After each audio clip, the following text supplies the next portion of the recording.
Welcome back to the Fanspeak Network. It's Thursday. It's Sibling Showdown. I'm back in Baltimore. Rudy's back with me. Who knows how he'll behave? But Steve and I are going to talk about our rankings today, updates, where we're higher than the market, where we're lower than the market, and of course, get into the new pointer contest and maybe more, whatever you guys want. So be sure to hit that like button on the way in. We'll start talking rankings and getting in some underdog drafts in just 1 minute. Fanspeak, where the plan runs deep. The team grind hard, don't eat, don't sleep. From best ball dreams to DFS streaks, they help you print money every single week. Fanspeak, no cap, no gimmicks, we breaking limits. NFL bets, yeah, we live this business. Degen Steve, that OG vision. Yeah, draft room killers on a lifelong mission. More stress to the Sunday spread. Fanspeak's that voice that's inside your head. Best ball, DFS, NFL bets, they built it brick by brick, no regrets. Fanspeak team, printing money since day one. Fanspeak, forever. That's right, Steve. Tech goes up with a touchdown before we even get started. We'll get to the chat in a minute, but Mike Robb, I said troubleshooting 1 minute. You know, when you haven't been away from you've been away from your office, you're getting things set here. I noticed, I watched back part of Jeopardy and I was like, oh my God, the microphone sounds terrible. What is it? And of course, me troubleshooting it. Yeah, I was like trying to have you test it with me. If it sounds bad, let me know. I'll keep fiddling with it. But in the meantime, we are here, Steve. How are you doing, brother? Doing good. Excited for another Sibling Showdown.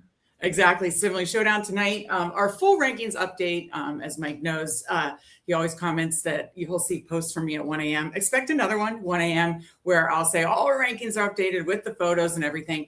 But Steve's rankings are all updated. My classic rankings are updated. So we're going to not debate that, but talk about where we're higher and lower than the market. And then, of course, get into the pointer draft, maybe more. But Steve, since I have no transition skills and need to let people know we're live, what do you want to talk about before we talk about our rankings? I mean, not a ton to talk about. We're just monitoring like some of these injuries. I mentioned it yesterday on my show with Who Hames.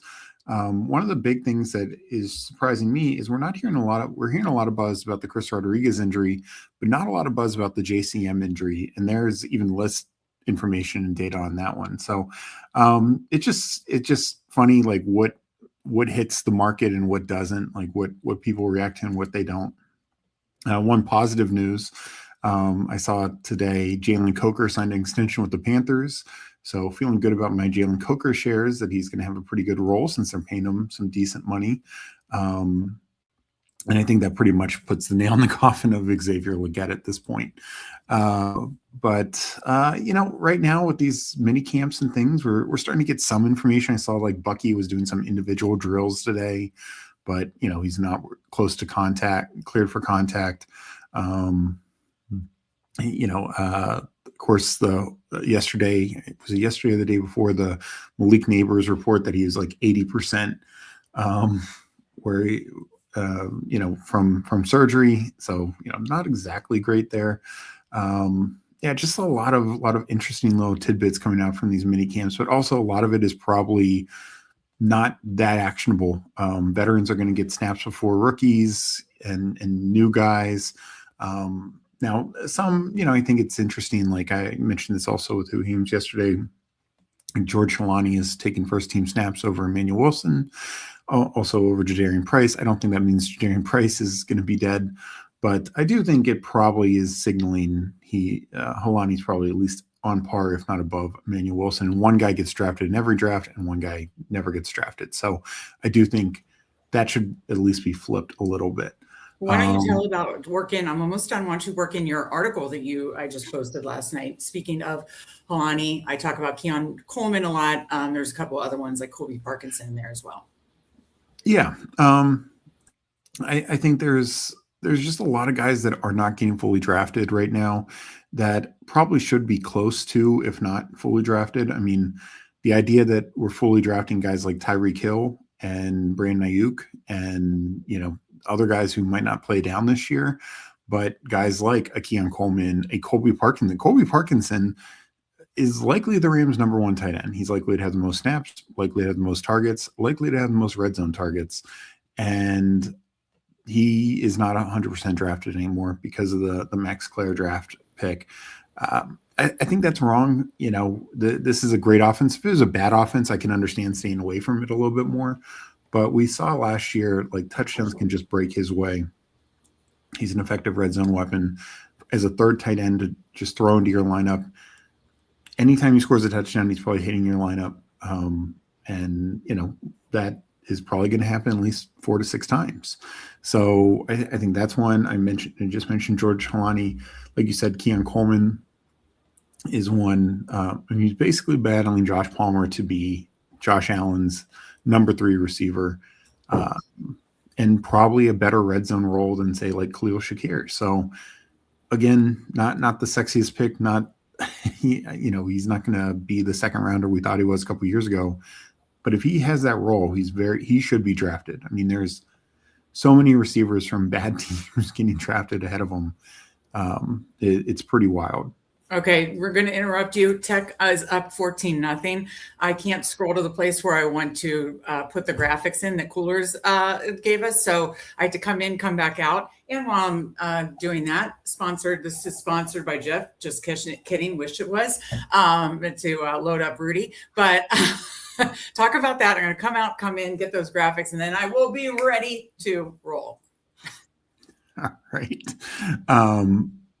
So yeah, hopefully Meg will be back soon. Hopefully Tech is not gonna take a commanding lead. To Ant's point, Parkinson's majority of his touchdowns came with Devontae missing games, though. I mean, that's somewhat true. I mean, so did Puka's, and so did like Quorum's usage. Parkinson, I wouldn't say the majority. I want to say it was about half in that 4-game sample. So like from a per game basis, yes. But let me just double check that because I want to be fair, but I think the greater point is I'm not expecting 8 touchdowns like a year ago, but 4 to 6 touchdowns and probably leading the team in tight end production for a great offense is kind of what I'm baking in here. If he gets 8 touchdowns again, he should be going 3 rounds higher. So I think it's enough. And I've talked before, like, I don't think Stafford's thrown for 46 touchdowns. The Devontae Adams injury definitely impacted everyone's touchdown production and total production. But I just feel like he's a guy who he dominated tight end targets, dominated tight end red zone usage, and he's on a great team. So I'm okay with, taking 18th round shots for him to be a third tight end. Now, do I think he fits in like 2 tight end builds? No. There's too much risk involved. But as a third tight end to just like hit your lineup, or also like you draft the George Kittle or somebody like that, I think I think it's okay. So yeah, I looked it up. 4 of his 8 touchdowns came before the Devontae Adams injury, and 4 came in the 4 games without Devontae. Are you still talking Adams. about Kobe Parkinson? Yeah, because Okay. Ant asked or made a comment about his touchdown production being too predicated on Devontae Adams, and there's some of that, but. Gotcha. Let's say hello to the chat. Got some folks in here I want to say hello to, and then we'll get started on this wonderful Sibling Showdown Thursday. Of course, I put this in chat, and it's pinned to chat. And it, of course, is our best ball guide is free to our paid Substack member or paid Substack subs.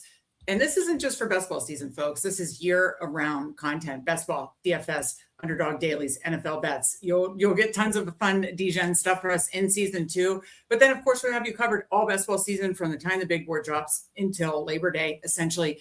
Of course, that's rankings for every format. I'll have those updated later tonight.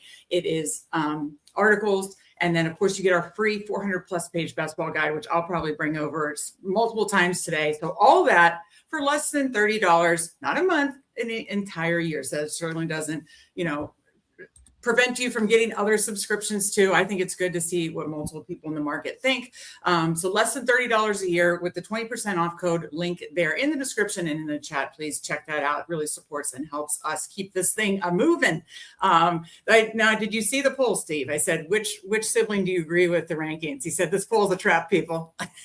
Yeah. Fun night ahead indeed. Good to see you. Aiden's been hot in the best ball, or excuse me. And that's the other thing. Link in the description for a free Discord. Aiden and Hallion, I believe Hallion's in here. Hallie's in here too. What's up to you? They've been sweating out some best ball dailies. Love to see that because I'm not in the best ball daily streets. You're more in the, the MLB daily streets. You're more in the MLB best ball streets, which I'm sure we all will be talking about that here soon, next month, next 2 months. But they're sweating out the best ball day or the baseball dailies, best ball, baseball. So, having a good time and absolutely love to see that. Can't wait to draft a pointer. Absolutely. That is what we are doing. I'm looking forward to Steve's weekly intervention where he's reminded, and that he's loved, but also doesn't draft enough Scatterboo, Rogers, Fryermuth. You absolutely nailed that, Jeff. That is literally what I do. I love you, but you're not drafting enough Scatterboo, Rogers. Fryermuth couldn't have been more perfect. Tech was up before the kickoff, goes up 14-0. Can Megan bounce back? I think so. I'm going to damn well try. Good to see you, Hallie. Good to see our guys nice and blunt. He says, what's up, Shoup? So we'll both be on with him on Sunday, right, yep. Steve? On Sunday, 10-hour stream, I think it is. Yeah. Yes. So looking forward to that. And then he will be on with you most likely, I think, on Wednesday. So St. Big Bully and Steve pre-show as usual. That's hysterical. What's up, Shoup? What's up, Paulino? Ready to talk ball? Indeed. We got that in here. Hashtag 0RB is dead. Love that's hashtags. Bucky is, practice. You kind of covered that. Judy shutdown for the rest of OTAs. Well, I wasn't drafting them anyway. So any thoughts on that? We'll see if there's something there when camp hits. John Harbaugh, Coach Speed. Hey, anything positive about Scatterboo, you better believe I'm going to be posted in Discord. You know that, Aiden. Stephen WC, great to see you. Am I being sabotaged too? I hope not. Oh my God. But a big shout out to Coolers. He helped me put together the graphics with Steve and I's rankings that we'll be looking at in just 1 minute. Didn't even time to thank him. But Steve, I said to Coolers, I'll have you the rankings by 6 o'clock. And he was stunned. I got him sent right at 6 o'clock on the dot. I mean, I kind of surprised myself, if I'm being honest. So that was fun. But then, of course, I've been a hot mess since then, trying to get everything ready for the show. So, but the Coolers, thank you. We will be pulling that up in just 1 minute. Ant, I've been pretty much fade. I don't totally fade anybody in the first round, but I take very little Puka. I mean, besides he, seems like he could go a little nut, doing it. I don't know. I'm worried about him being bad too. But anyways, no, the bigger thing is Devontae Adams gets the touchdowns. Matthew Stafford ran hot on touchdown passes last year. Could be more the running game. Was that 1, 2? Number 3, their defense is now even bigger and better with Myles Garrett, potentially Aaron Donald coming out of retirement. Number 4, there is constant smoke. Okay, and now's the part of the program where Rudy wants to bite my arm. Okay, there's going to be more GIF coming. Okay, look at that. There we go. I'll hold it up. Number 4, I think I'm on is there's been a lot of smoke. Oh, we're interested in this receiver in the draft. We're interested in trading for AJ Brown. Like, who's to say at the trade deadline, this is clearly an all-in year for them. I mean, I'm sorry. I just got to do this really quick and hope he chills out after this. That who's to say that they won't do something before the trade deadline? So, Ant, that was my very long way, but I supplied 4 reasons of why I really haven't been drafting Puka too.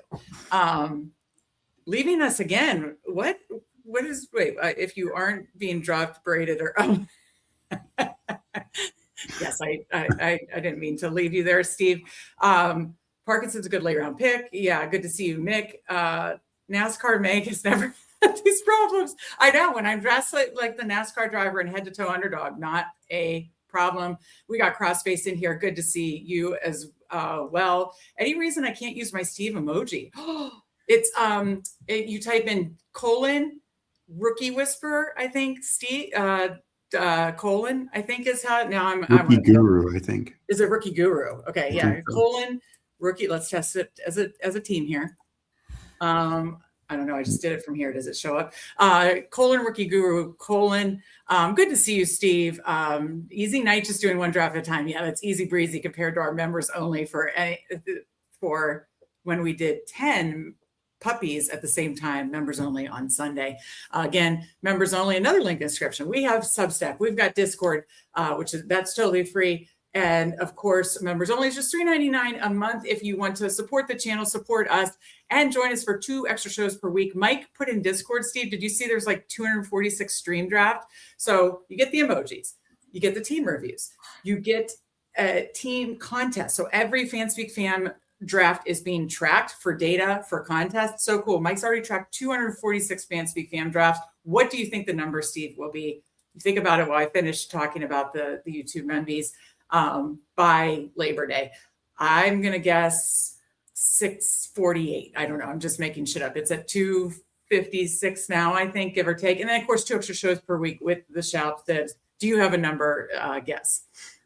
I'm going to say 1,347. You think it's going to be over 1,300? Yeah, we're going to do some more longer streams. Oh, okay. Yeah, more 5 and 10 drafts at a time, That's true. Well, that's going to kill poor Mike. More poor Mike's out of the goodness of his heart. So anyways, good to see you, Crossbase. Good to see our guy go AZ. Anything positive about Scatterbo, you got to believe it. Speaking of Scatterbo, I watched Toxic Tower last night, and BBG's out on Toxic Tower. BBG from Toxic Tower is out on Scatterbo. Okay, slow it down. Use your words. And so it's my mission to get him back in to Scatterbo. And I'm willing to make it. They made some kind of bet about their hair. Like Emo has to shave his beard, and I think PPR Tyler has to shave his head. And it was, you'll have to remind me, Emo. It was David Montgomery versus Quinshon Junkins. I think I was watching those. I was going to bet, but they had a bet. I said, I'm in for a little bet, but nothing about my hair. I mean, I'm adding hair. I ain't taking no hair away. You know what I mean? So, but I said, Scatterbo or something for $50, I'm in. Yes, Rudy is back. We're back in Baltimore. Rudy's back in action, which means I'll probably have my hand bit, and he'll be on my lap several times. Yeah, you gotta love the product placement, Scott. Good to see you. It looks like the Rookie Guru is working. It's _Rookie Guru. Okay, I thought it was colon, but anyways. _Rookie Guru : Mike, what the hell? Is it more than 246? I thought it was like 250 something. Oh, what the hell? Yeah. Oh, what the hell in the 13 hundo? Yeah, that would be quite a lot. That would be quite a lot. Okay, it is time for just a quick rankings update. Again, these are updated for paid subs. I will have them finally updated by my typical 1 a.m. time. So let's take a look, Steve. And these are the guys that you and I are currently. Do you want to do above or below first? I'll let you decide. I'm nice like that.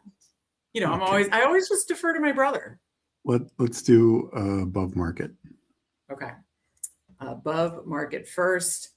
Okay, they said Junkins to the moon. I talk about the Toxic Tower bet. Okay, above market. Here we go. So, Coolers didn't do Vegas Meg this time, but I was dying when he did the Vegas Meg. No, but shout out to Coolers for doing this, taking our rankings and seeing where is the Fanspeak Network highest versus Underdog. Where are we above the market?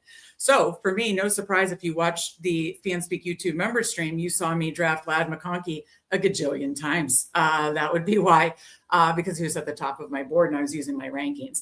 DJ Moore, didn't realize I was that much ahead. Cam Scatterbo, I moved him up, Steve. I mean, the positive coach speak is insane. This looks great.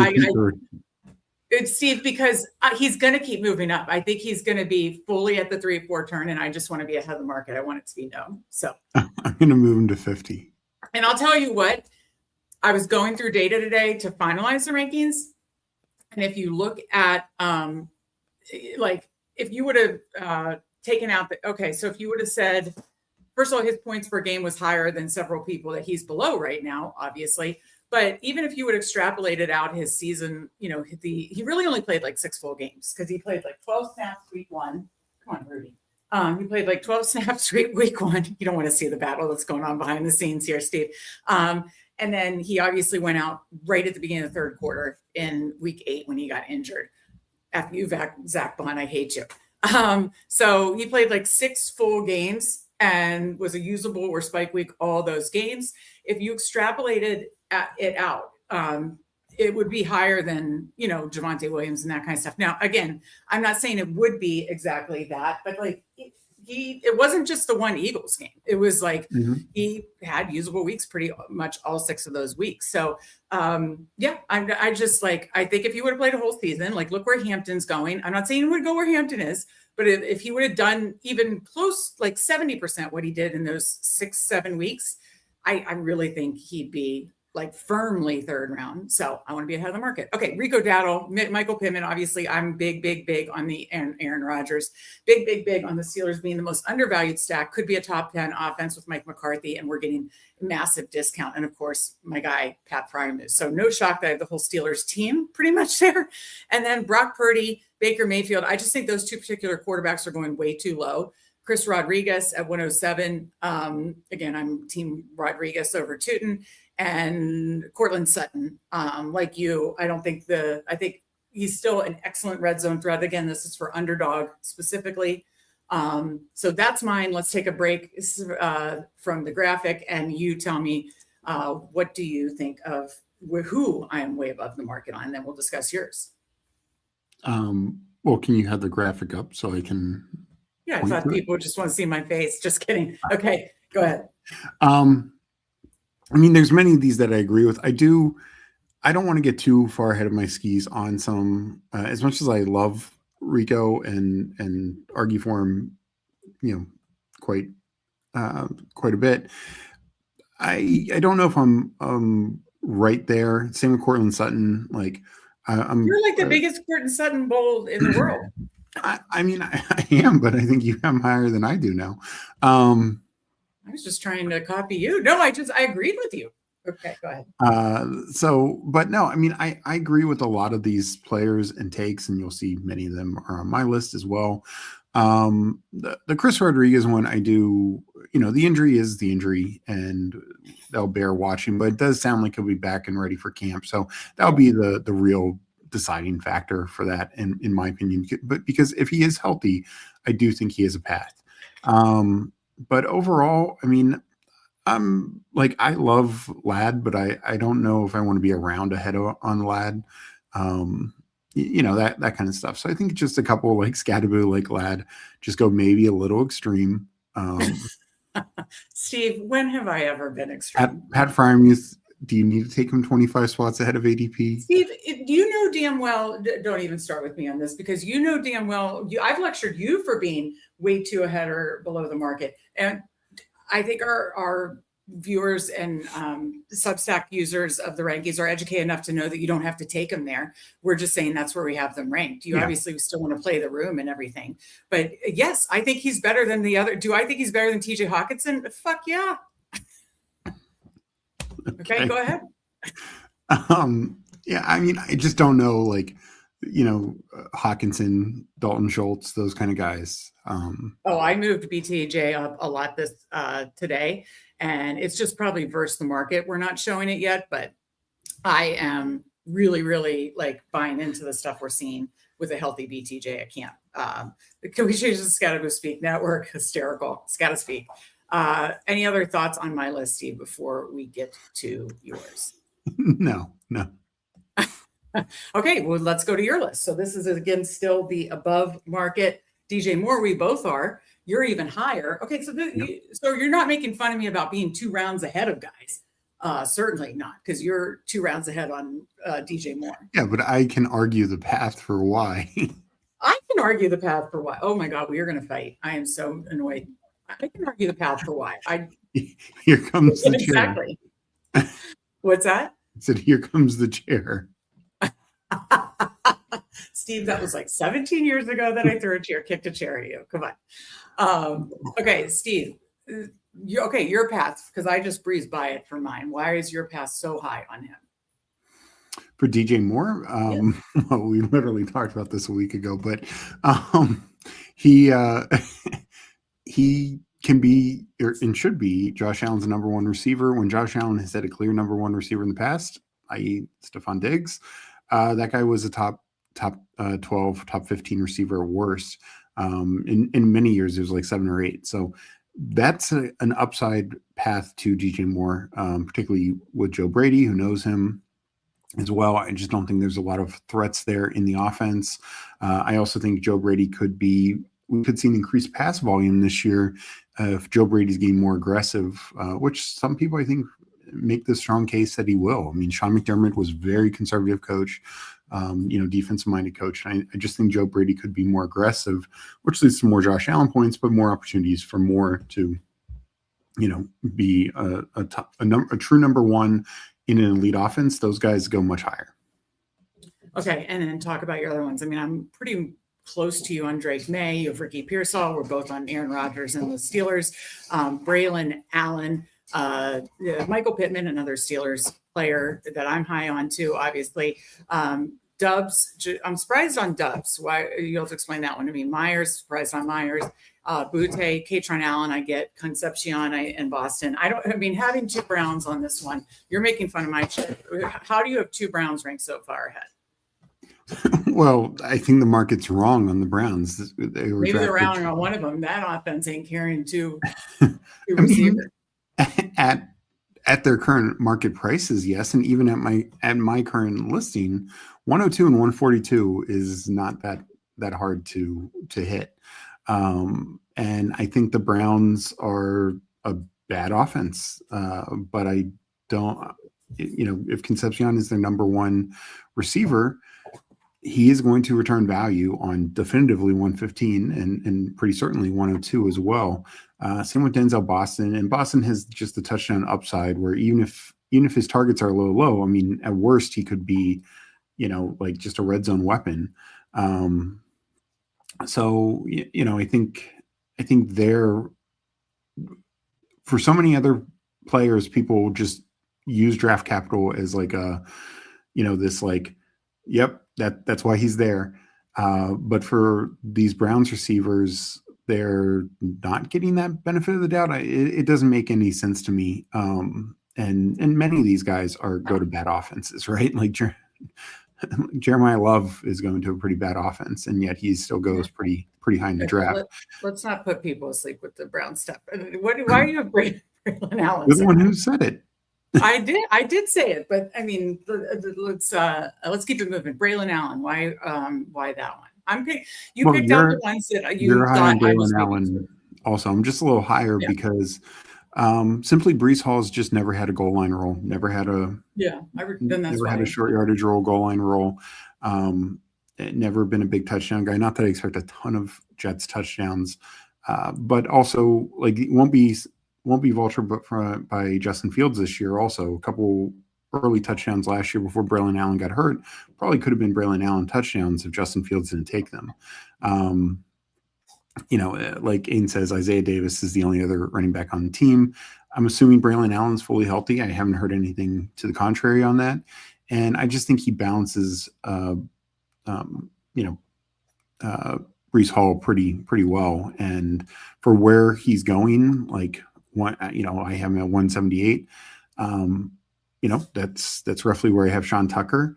And Sean Tucker is in even a more clear 3-man backfield.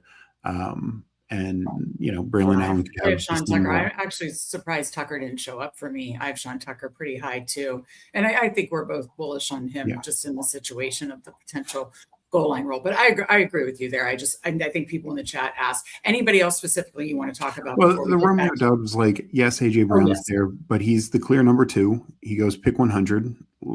I mean, there's plenty of clear number 2 receivers who are going pick 100 or later. And he's going to one of the best passing offenses. They were one of the most efficient passing offenses, tied to Drake May, tied to Josh McDaniels. And I've said before, I think the Patriots are going to just throw a lot more this year. So I just think there's a lot of opportunity. And again, another guy who can just excel in the red zone. Even if he only gets like 100 targets this year, he could have like 15 red zone targets, and just spike, 6, 7, 8 touchdowns. Yeah, no, that's fair. Let me go back to the chat. Oops, I gave a little preview there. Let me go back to the chat really quick. Okay, I have to ask this. Mike, Scott Disick, which I always read as Scott Disick, but that says, this handle says, Meg is awesome, always great energy. Whoever it is, I appreciate it. Mike, is this true? Oh, I thought it said is one of my burners. Okay. I literally read it is one of my burners. I was like, damn it. I thought that was a real compliment, but I love all compliments from Mike Robb too. But Scott, appreciate you. I sincerely do. Okay. Cooler's sincere question or serious question. Do the two work together on ranks or look at each other's or just have a solo process? I'd say solo process. Occasionally I will look at Steve's just to see, am I too low, too high? Do I want to make any changes? But no, these are solo process. Why don't you each quickly talk about how do you go about your process, Steve? Yeah. Mine's definitely solo, and usually I have mine up first. Well, I'm just saying, like, but no, I just try and, take a look at how drafts have gone for me in the last week, past couple of days, any big news, anyone that I felt like, and there's just some guys where I felt I had been too low on, or, and a couple that I moved back up a little bit, or down, like the Alec Pierce thing. I moved him down because of that news. I moved JCM down a little bit because of the news. I even moved Chris Rodriguez down a few spots, just because it is an injury. So I just try and evaluate that and, go down the list and kind of what I feel like, is this fair? Is this right?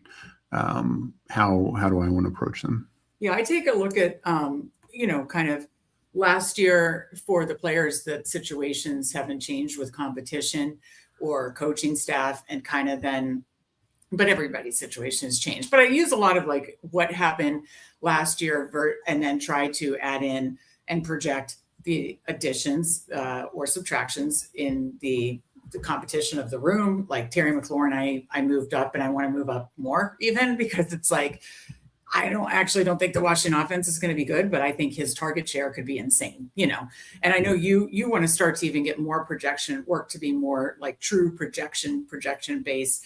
And so I know that's like part of your process too, is those projections, but I kind of look at the past and the present of what happened to kind of determine what I think is the most likely outcome, and kind of looking at and really weighing in the changes of coaches, of players, of offensive line, all the factors for sure. And then a lot of it is like, I like this guy, but I like the players, especially maybe in a position group or that go around them, right? So a lot of it is that too. So I think we each have our own unique process. I think yours is probably more math projection based than mine, right? I mean, would you agree with that? As far as like, you don't have actual projections yet, but you're trying to kind of in your head. Yeah, like I have mental projections of like what I see, like for instance, I just said the Patriots, like I'm projecting them to throw the ball quite a bit more this year. Right. So mine probably is a little more feel, but no, we don't. To go back to Cooler's questions, we don't work together on it. Obviously, we don't work together on it. But I will take a peek at Steve, since yes, he was right. He probably gets his done before me most weeks. So yeah, I think that's kind of the thing. Go easy. There was one about Scatterbo. Where do you actually have him ranked? You're near his ADP, right? Yeah, like I think a couple spots below it. Okay, why is that? I just need to know. Come on, everything's sounding good. What are we doing here?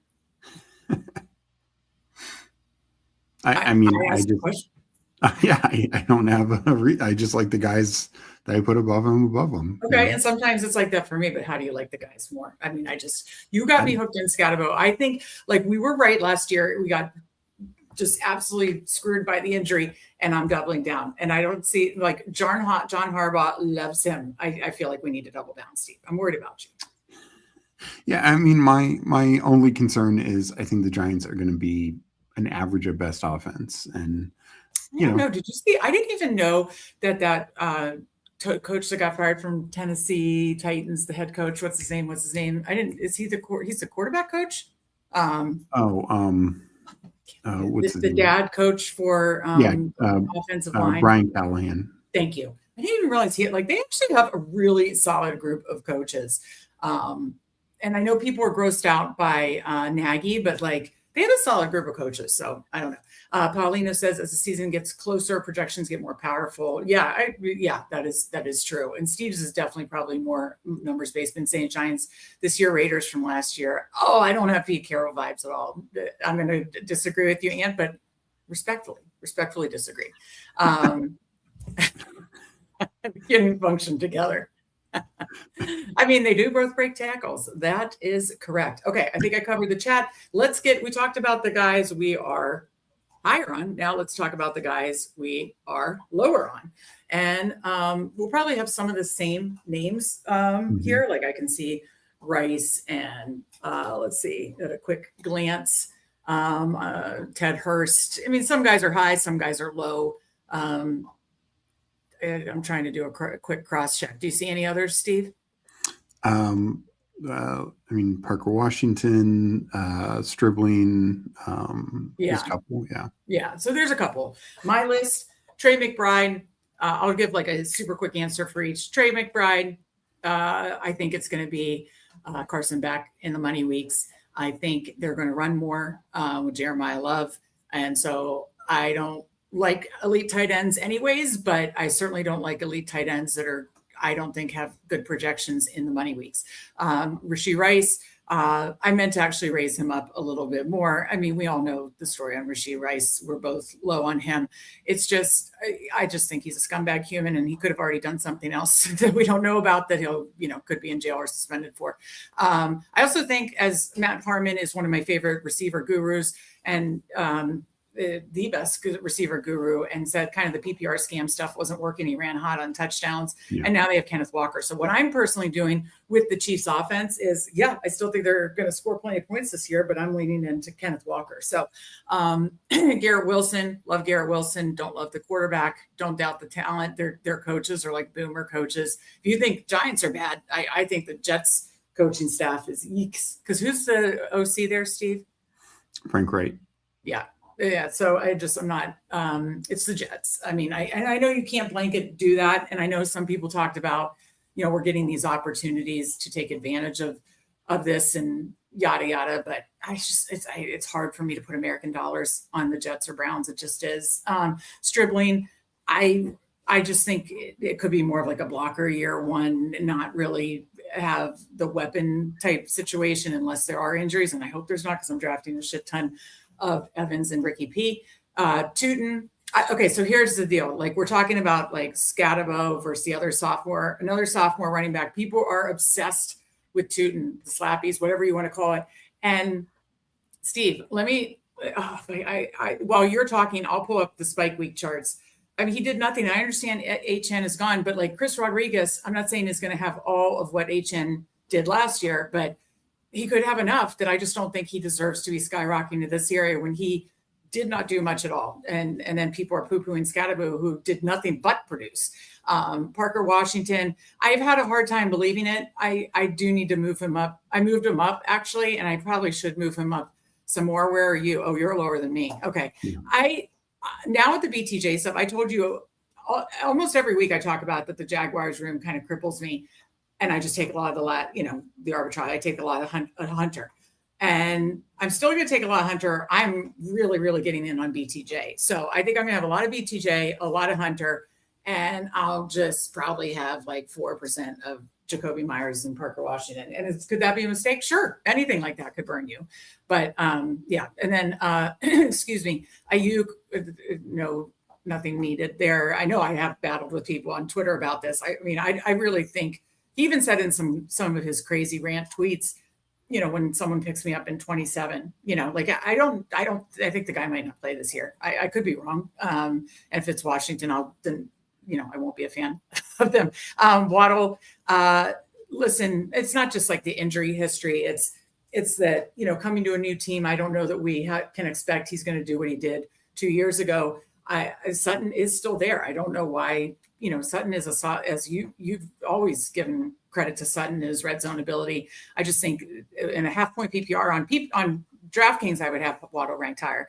Fannin, Browns is mainly the thing, and competition. Michael Wilson, again, bad offense for the money weeks. don't believe he's going to have that kind of run out. Ted Hurst, I just think it's a crowded room. Zachariah Branch, I don't know. I don't know what to make of that. Okay, you go, your side.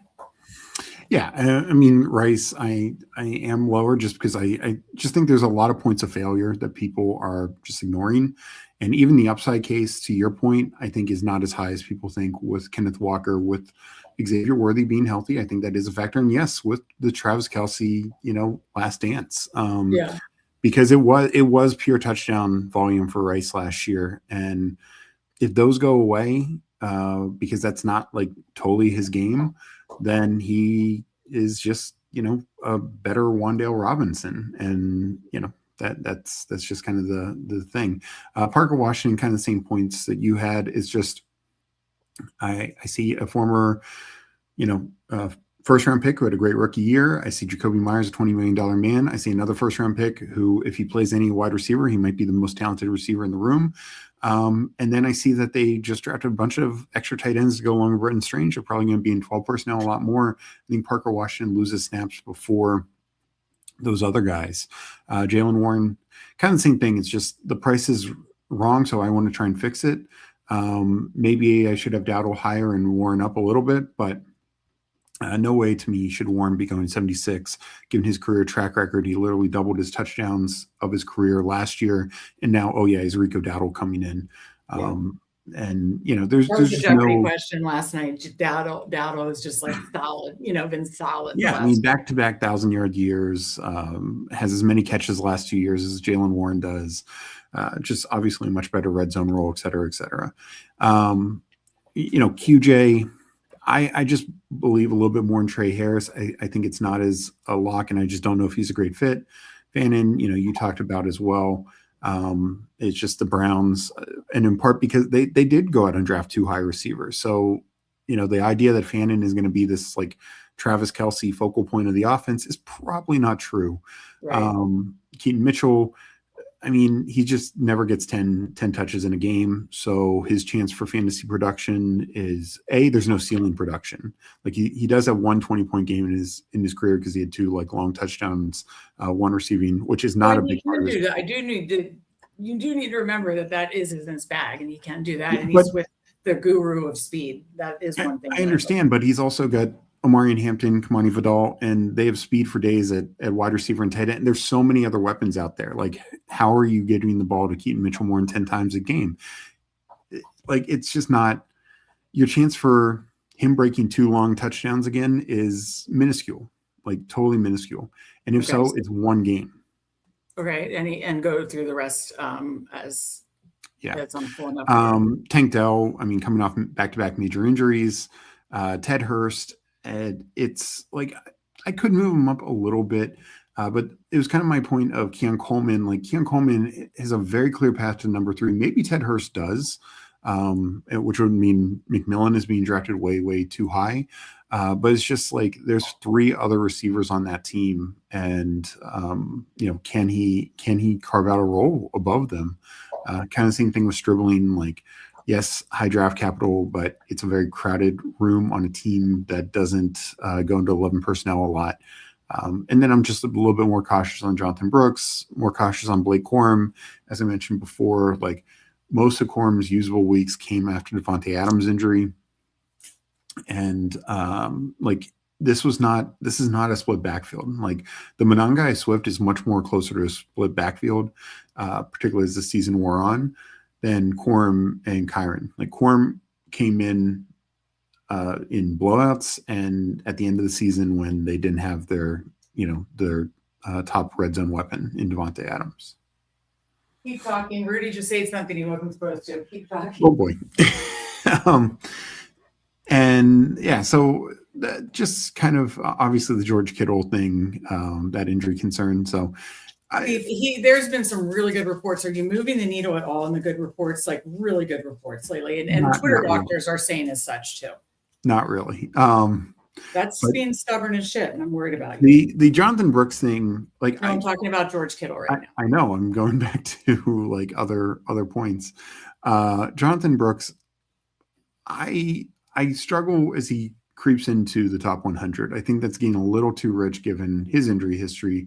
I understand, the profile, the upside, but it's just so much of an unknown. And I can talk myself into it in like round 10, 11, 12, of course, but it's just much tougher for me to talk myself into if it's like round 8 or higher. I moved him up some with the positive, with some coach speak and some news, and I'm just not in on Chuba this year, but I have to say it's not the one that makes me feel the most comfortable. Okay, so last question about Kittle. We're not going to just belabor what we've talked about all year. Hashtag wiped up, mic'd up. Love that podcast. So are you going to be stubborn and not move the needle at all? I mean, they're saying he's tracking for week 1. I don't really believe that, but like, I do think he's going to be ramped up by week 4 or 5. Well, I think it's more like he's saying this, and that's great, but it'll be interesting to see what the team says. And that's just one, given the lateness of the injury, like let's get some real actual news from the team and training camp and see where he's tracking, because I know he doesn't want to do it, but PUP is a real possibility for him.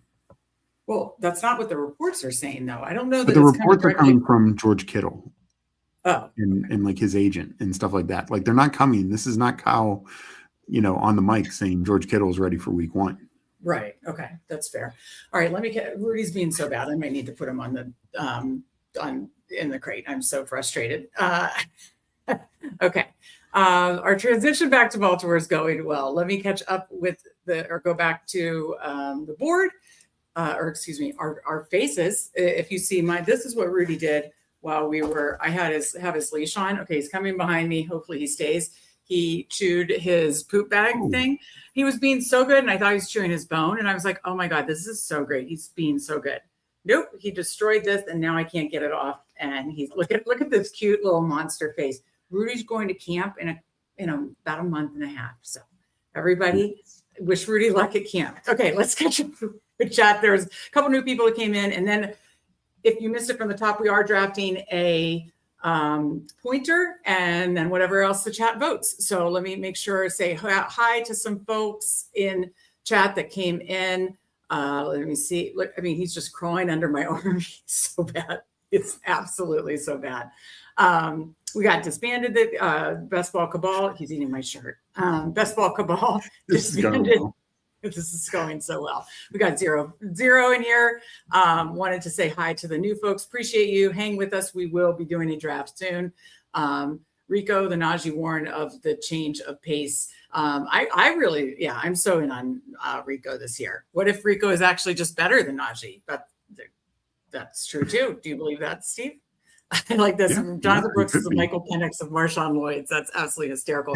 Rudy is trying to kick me out of the seat now. This is going really well. Steve, do you think Rudy will be able to join me for CBS shows in the fall? Yeah, definitely.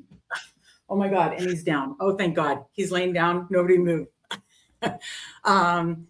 Yeah. I have him, I want to say early 100. So it is tough. If I waver on this one. I will admit I moved it up, but I waver on this one. If George Kittle was more like Romaduzzi, he'd be back saying he'd be back by week 14. That is true. That's funny you say that, because he just puts it right out there. Like, yeah, my bones feel different. And Coolers. I love this segment. Meg talks about why she ranks the people, then talks about why Steve's ranks are wrong. That's absolutely hysterical. And shout out to Coolers. This segment is brought to you by Coolers for putting these charts together. I mean, look at this. I just sent him the rankings. He does this for us, and we certainly appreciate that, Coolers. So yeah, let's see. Anything else? Steve, if you need somewhere to lay low for a while, I've got you. Scott says Kittle injury is a concern, but I think Evans' end zone targets are that is fair. That is absolutely fair. QJ being disrespected by Steve. I mean, I did see some positive coach speak, and obviously the way that he uses speed and that kind of stuff. Mike McDaniel, that is. I just moved him up a little bit, so I'm not as out maybe as you are. Let's see. Hi, Meg, say it back. Yes, I caught up finally. Hi, Zero. Hi, Sam. What's up? Good to see you. Hi to Rudy. He's finally laying down. I'd show him, but it's not the best view because he's laying right by my ass. So we're not going to do that. But he's so damn cute now when he's not being bad. I mean, luckily I just ordered a new poop bag, so I got a new thing to boot. So I just hope he didn't eat too much plastic. I mean, he's unbelievable. Bark, bark. What are you trying to say, woman? I'm perfect. Bark, bark. The Rudy Burner is absolutely undefeated. What's up, Mike? Good to see you in here. Yeah, it's Sibling Showdown for a reason, indeed, Charles.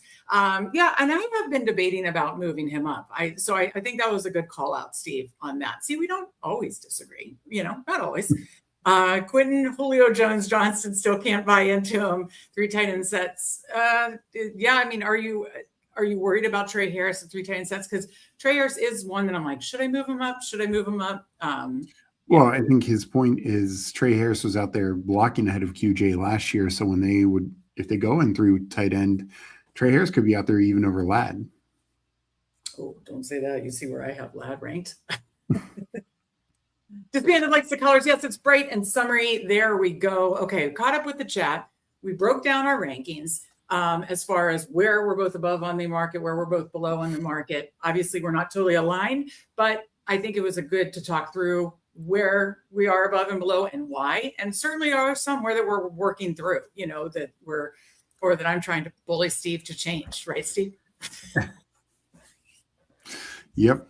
I'm used to being bullied. There we go. I was going to say, come on, let's chat it up. Let's go. All right. So Underdog, bringing it over. Oh, I know. Before we go to Underdog, this is what I wanted to bring over is our Fanspeak draft guide. And I pulled up Tootin.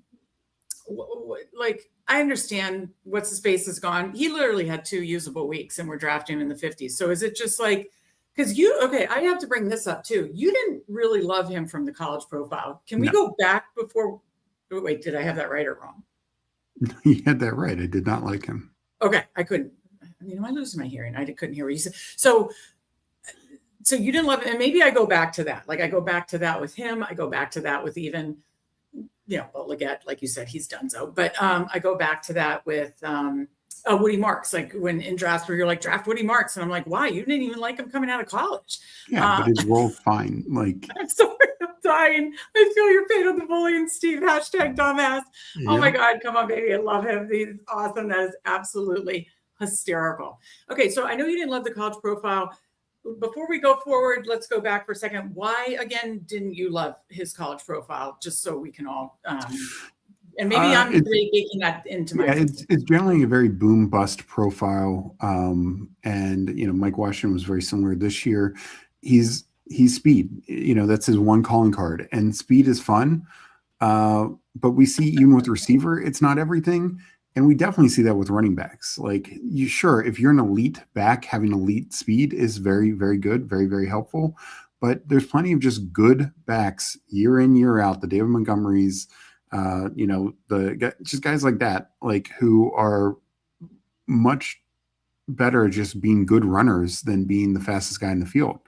And I just think that his speed also doesn't translate in the passing game, which usually when we talk about speed, we want it to translate there as well.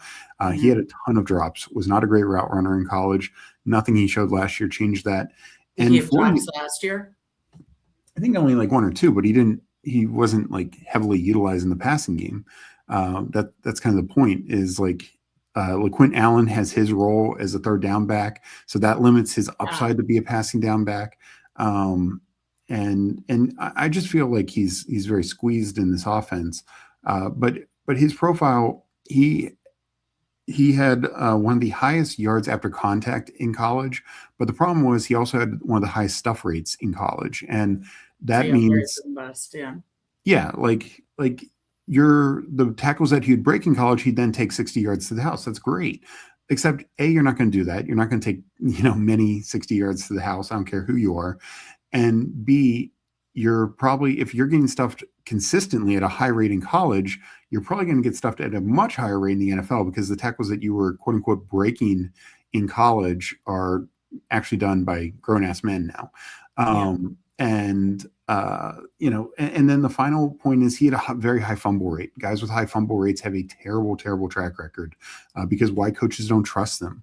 Yeah, it takes a lot for them to earn a coach's trust. And Yeah, Yeah. and Zero kind of says like his vision's Yeah. not great. And this was the other thing, and this is why he had such a big stuff rate, is he would just run into tackles. Like he was the exact opposite of Cam Scadaboo or Ashton Genty, who Right. they make the first guy miss and then they know where to go. He Mhm. would just literally, like, honestly, he ran into more contact than probably Cam Scadaboo did. And Yeah. people think Cam Scadaboo is this like little bulldog who just runs right into the line. But Once contact, yeah. No, yeah, but he does have contact balance and he has like you contact said, balance, but he timing. also knows how to be shifty in the sense in the phone booth to get it, Yeah. to Yeah. turn glancing blows, and that's really not Tootin. So I just think like he had a couple okay games and couple okay runs and carries, but it just wasn't consistent as a rookie. And his production, and because of that, his production was pretty poor. And I just think Chris Rodriguez, and now fast forward, Chris Rodriguez, Liam Cohen loves this guy. Yeah. They gave Chris Rodriguez more money than he would have gotten on the tender, which is very telling. I don't know why Washington let him go at that point. And on top of Peters that, sucks. Yeah. like Liam Cohen has talked glowingly about Chris Rodriguez, way more glowingly than he ever talked about Tootin, as Who Hames and I talked about yesterday. Yeah, I'll catch up. The on the draft video of the Jags, they were crestfallen when RJ Harvey went. That was Liam Cohen's guy, not Tootin. Tootin was James Okay, Gladstone. gotcha. Okay, I didn't realize. I think Zero, I just want to say, I think Zero makes an excellent point. Basically, everything you were just making and all like similar points about the vision and the timing, but it says he got the best, like you said, his profile was shaky coming out outside of the speed calling card thing being his calling card. Yeah. He got the best possible run out. Or he gets the best possible run out, but that doesn't magically make him a different player. And then with Rodriguez coming in, and that's why I have Rodriguez ranked so high and Tootin so low, what we just talked about, that doesn't, so that I think that kind of answers why we're there. Let me catch up with the chat. We got Who Hames in here, who joined you, as you said, yesterday on the Best Ball lunch break. Awesome to see Who Hames, of course, and love that he was able to join you yesterday. He says Tootin better vision than Harvey or Singleton, but still not good. To sum it up, I know, Paul, you don't. I don't know. He thinks Zero thinks he has better vision. I don't know if he has better vision than RJ. Both are sub-optimal. My face does tend to light up when Scadaboo's. It's like you're talking about like a guy that I just fell in love with, except he's, just one of my favorite players. And I am so excited about this season with, I think John Harbaugh, speaking of lighting up, John Harbaugh lights up when he talks about him. I mean, he used some word, I forget what the word was, but it's like he basically, glows when he talks about Scadaboo. I love that. Let's be honest, we all hate Tootin because he was selected one pick before Scadaboo. Speaking of, one more thing on the Best Ball guide, and then we will get to our first draft, and that is looking at Cam Scadaboo, looking at all the things you can do with the Best Ball. Just Control F, boom, I'm to the Giants, Scadaboo. Look, 12 snaps week 1, got injured, got a touchdown still the week 8 before horrible Zach Bond had a hip drop tackle. That's at least what I believe. And then the other 6 games, all usable weeks, 3 basically spike weeks. If you project that out for the entire season, is he going to do that? No, but I think he'd do probably something similar to the guy I have him ranked right near, and that is, let me get to it, Control F, and boom, Javonte Williams. Do I believe he'd have a usable week every single week? No, but I think he would have had it would have projected out as a ton of usable weeks. Yeah. And I think he would have had a few more spike weeks too. And I think it would have been something like this. And what you're looking at, folks, is the Fanspeak Best Ball draft guide put together. Mike Robb, Justin Bruni were keys to us getting this out. It's amazing. It's strategy articles, team pages, all these player pages, advanced stats, these spike week charts. I think these spike week charts help contextualize a lot of things. No, it's not going to be copy paste for this year, but it contextualize it. Okay, I'm going to take that, and then what is new this year? What's added? What's taken away? What's the competition? Those kind of things to decide. It's very similar for Javonte Williams, which is why I have him ranked so high. Boom. It's these kind of things that help you put context to everything and the advanced stats, all to see in one place. It's free for our paid subs and paid subs, Substack subs, and Substack paid Substack subs only. And the link is in the description and pinned. You get 20% off for the entire year, which makes it less than $30 a year. And by the way, we send everything year round in season 2. Okay, I think that covers it. Just had to show this. Anything else you want to look on the draft guide before we get into a Nope. draft? Okay, awesome. Let's see. Tuden's fast and strong. Fast and strong, not just fast, could be a great goal line hammer like Tucker. Okay. The thing is, Chris Rodriguez has that role. Like Chris Rodriguez is just better at that. Mike Robb hates John Harbaugh. Mike Robb glows when mayonnaise is mentioned. That's hysterical. Okay, so it's blaming zero Charles is for drafting blue.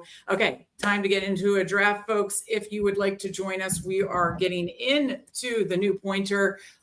Steve, break down the advance rates again. I'm bringing it over now, but I believe it's 2 of 12, 1 of 6, 1 of 3.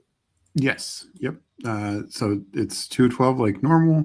Then it goes 1 of 6, 1 of 3, and then a 188 person final with a top prize of $40K. So for an $11 entry to max is $77, you can take 7 shots at $40K.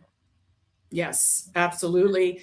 Like that. And it's not like, and I think you and Huhames talked about this a great deal yesterday. It's not like one of those super huge finals. It takes you to a 188 seat final. If you were to max, you get your money back at $77, but fairly flat payouts.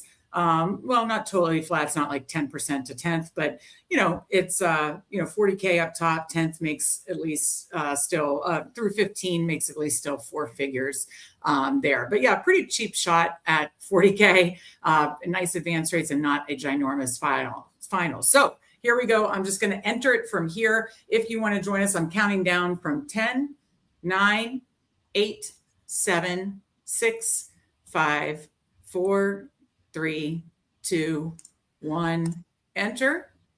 And okay, shit. I hope we didn't, hopefully if anybody wanted to join us, they got in before. We are at the 2. Lumpsky is at the, of course, as BBG says, it looks like we got some friends and family in here. Dulatomsky is at the 1. We're at the 2.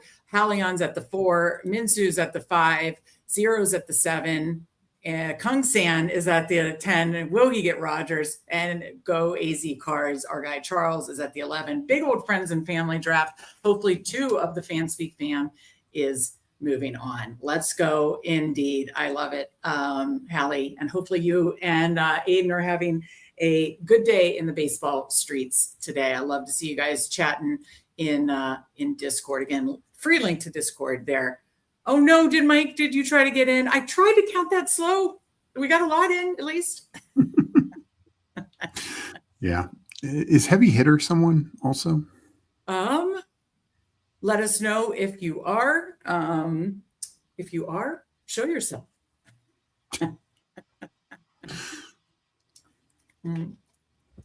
All right, Steve. We are on the clock. It goes Gibbs, kind of flip now. Gibbs, Bijan. Do you want to go Bijan or Jamar Chase? I just love Chase. Steve, I need more Chase. Let's do Chase. Oh, thank you. Oh, what's happening? Okay. Oh, I need more Chase. I love the playoff schedule. I love the week 17. Sorry, Mike, but oh my goodness gracious. Okay, do I have everything set up? The other link in the description is, of course, Best Ball Overlay. Yes, I got it all set back up today. As you can see, it shows you the whole entire playoff schedule, shows you your percentages. Once you start drafting quarterbacks, it helps you show your correlation, but then you can see the playoff stacks. I can also click this button and see live stuff. I don't have the right, like a monitor to do both right now, but so you can live see like what your combos are looking like, which is key. You don't want to have too much of a certain combo, and I might pull that up on the side, for to make sure, especially in these, again, higher dollar ones, anything over $10 to me, I try to track and make sure I don't have too much of one particular combo. So I'll actually look at that now. So with Chase, let me see. You're not able to see it unless I pulled over a different monitor. But anything while I'm looking at that, Steve, anything you're seeing in on the board? Unfortunately, I can't see the whole draft in this view, but the first round went very standard. So. Genty at 5 to our guy. Oh, actually, I missed that. I was looking at the back of the draft. Okay, Paulino is heavy hitter. Good call, Steve. I missed that. I knew it was somebody that I knew. Okay, Charles says today is a big day for me. $90 90-day cool-off period is over. I've been doing okay, so I'm guessing you took a 90-day break from UD. So and 12 in today. I like it. No, I'm pro rug polling after you two averaging 5 people per draft. Because Mike is tracking all of this for Fanspeak fam drafts, and obviously YouTube members, we do team reviews, but also are in a contest and tracking their data, which is absolutely awesome. Getting out of this pod one way or another. I like it. Okay. So it is by ADP, Nico, Jeremiah Love, Trey McBride, Breece Hall, Chris Olave. I think we take Jeremiah Love. Okay. I want to try to see. Give me 1 second. It doesn't look like I have anything with that. Okay. Let's just check something here. I'm just trying to look and see my combos. Okay, we're about to be up. We're up. Okay. Who do you like now? Devonta Smith? Let's go Devonta.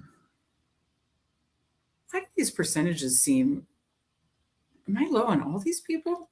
I don't know. No, it's right because for Devontae 22%. So, okay, so we start Jeremiah Love. I mean, let's talk about it because we took him a little right around his ADP. Are you nervous about Jeremiah Love like paying off even the 2-3 turn picks, Steve? I kind of am the more I think about it. It's not great, but unfortunately, just so many other guys have been, Neighbors, Jacobs, etc. So it's like somebody's got to move up, and the next running back is Breece Hall. Then it's like Travis A-Chain, Kyron Williams, and I just feel all those guys are clear third rounders. Like Love at least has a chance, but it is concerning. But I don't think you wanted to go 3 wide receivers in a row either. So I would have. I would have gone 3 wide receivers. I would have then hit running back hard because I don't do like too crazy 0 RB typically, especially in May and June. But were you in the Gulf Streets today? Or now that your cool off period was over, were you in the Gulf Streets? Obviously the guys are in the baseball store, but we do have things, Discord chats for all the different sports too, if anybody is in the Gulf Streets. I did a few coolers. I know was getting in some Pat Mayo opens last night. Who Hames says, I can't get behind Devonta Smith's price. It's actually a good talking point because, where we made these picks, I'm starting to like, as much as I love these first 3 picks, right? I love Gibbs. I love Chase. I love Bijan. I don't love, especially when all these running backs usually go, and I am taking more Bowers this year. And once Pickens and AJ Brown is gone, I do struggle with this area, honestly. Look, everything that went from Love to even after, even if we wanted to pull out, I struggle with this area. I'd almost rather, I tend to rather kind of like the, I don't like the dead middle, but I kind of like the 7 through 12, where, what you get back to you, I like quite a bit. And I really actually like the turn of taking 2 running backs and then coming back with this person did Higgins and Buka. I don't know. I'm a fan. Do you have any thoughts on that, Steve? Because I really think that's a good talking point. You can say you don't love his price, but I like it better than Olave, Hall, Flowers, Olave, Hall, Flowers. I have McConkey ranked high, but even 0 had pulled him up some, which I agree with. I struggle. And it's Neighbors. I think Kungsan got amazing value. Neighbors, I do think. That would be where we take Neighbors. And it's maybe do we just take him with the hope? Because I'd like Neighbors over Devonta Smith. If he's fine by week 5 and doing neighbors things. So I don't know. I'm struggling. I don't know. I think Devonta Smith was actually really good last year until AJ Brown complained. And then AJ Brown was the guy down the stretch. And now there's no AJ Brown. And I also, that was one of the most boring offenses you will ever see last year with Kevin Petula. Sean Mannion he's got to be a better offensive coordinator. Like, it would be almost hard not to be. So I just feel like, let's take a quick break. Loveland, JMO, Travion Munty, I mean, this is by ADP. I don't mind going Loveland if you want to. Okay. Yeah, we can. He's one that I do need to have more of. I must have. Yeah, we probably should have, since Latomsky took a tight end, probably should have taken whatever else we wanted and then taken Loveland. But well, do you want to? I was just going to say take Swift. You're right. We should have done that. That's a rookie mistake on our part. You know what? I think I might have the super flex. I don't know. Maybe I have the wrong. Yeah, I have super flex rankings. That's what's throwing me off. So I was like, I know I have some Loveland. You want to go Hendo? I'm surprised you want to go Hendo. I was going to go Jameson for the week 17. If you want to go Hendo, I'm fine. Your choice. Yeah, let's go Hendo. I think running back, by the time it gets back to us, it could get real ugly. Well, I'm going to propose we do what I just put in chat and handcuff it. I really, really, really. Oh, we should have considered. We messed up. We're not sharp right now. We probably should have pulled up Burrow. Burrow isn't going to come back to us probably, but we definitely shouldn't have pulled up Burrow. What? No, Burrow sometimes falls. Like, if the Higgins drafter doesn't. I was looking at my rankings. His ADP is 65. That's so we come back up at 71, 74. Yeah. I mean, it's how much do you want it? There's the guy at the turn. If Matt Locks doesn't take him, like, Burrow's probably come back to us. So we're dodging one guy. Yeah, no, you're dodging the Higgins drafter. I get. No, that makes sense. Well, I think we have a couple, obviously, potential stack options with Burrow, Hurts, Caleb in this. Yeah, and that's the other reason. Like, we didn't need to force it. We've other. I know, but a lot of my Chase teams, I do want Burrow with Chase. You know, so. So we got our guy. Our guy. Would have taken Scadaboo over Devonta Smith. Yeah, I know. See, and that's why I have him ranked 30, Steve. That's why I have him ranked 30. You tried to give me such shit, and maybe I would have too. Thank you, Hames. Thank you. I agree. Okay, Zay Snipe was wild. Not Neighbors going 40. Come on, baby. That's amazing. Yeah, pull up high upside, guys. I have Neighbors now ranked like 32, but like him going 40 is getting a little out of hand. And I definitely think I like Neighbors more. And in these type of drafts where it's time boxed and everything, I'm not really worried about like the closing line value and all that crap. So I agree. There was one other thing in chat that I wanted to point out. I'll just leave Huhaim's comment up because just to remind Steve. Oh my. No, I know what I was going to say when he said Scadaboo. Very sharp. Our very smart friend Charles got Scadaboo, so he goes. He's not a Scadaboo fan. He's not? No. What? I don't remember that. What are you talking about? When did you say that? He trashes Scadaboo all the time. No, he doesn't. I don't think. I think you're talking about the wrong person. Okay, Matt Locks did not take Burrow. We'll see if he comes back to us. Charles, you're brilliant. You're smart for taking Scadaboo. Caleb goes. Let's see if Burrow comes to us. I mean, do we push Burrow here? No, we take Burrow. Like, okay, yeah. Latomsky could just see the fallen value, and okay, and he has 3 running backs. I don't think he's going to Ramondre. Right. Okay, so by ADP, it's that I want to handcuff it. Could do Burrow Hurts. Yes, he did. God damn. Oh, Lumsky, look at you getting wild in the streets. Okay. You want to do Hurts and just. Oh God, no, not really. Why not? I don't. Okay, fine. I think that's a great build. And if you want to throw Rodgers on late, we can throw Rodgers on late. But okay. All right. We stacked our first two. Look at Lumpsky getting wild in the streets, but I like it. He goes 5 running backs, which I'm assuming he's stopping. Let's see how he lands the plane at running back. Yeah, I maybe we should have gone. I want to do more of the handcuffing. I know, again, clip it. If you just heard me clip this, I'm into handcuffs this year. I'm into handcuffs this year. I am, and I don't care how it comes off. That's how I feel about it. And I really think, and the data shows in the Fanspeak draft guide. We have a little break here. I'm gonna show you why I'm into the handcuffing so much. Okay, Steve, don't put your hands over your head. You love me. Okay, so let's look at the Bears last year, which I know Monongai was like free, but you go Swift, boom, Control F. Let's take a look. Look at that. Okay. So the weeks, remember these weeks, Steve, I'll keep an eye on our draft. The weeks that he did not do anything was he missed 9, was 1, 3, 11, 12, 16. Okay. Try to remember that. You got a good memory. Do you remember that? Yes, but 9's the most important. That's Monongai's big week. But yeah.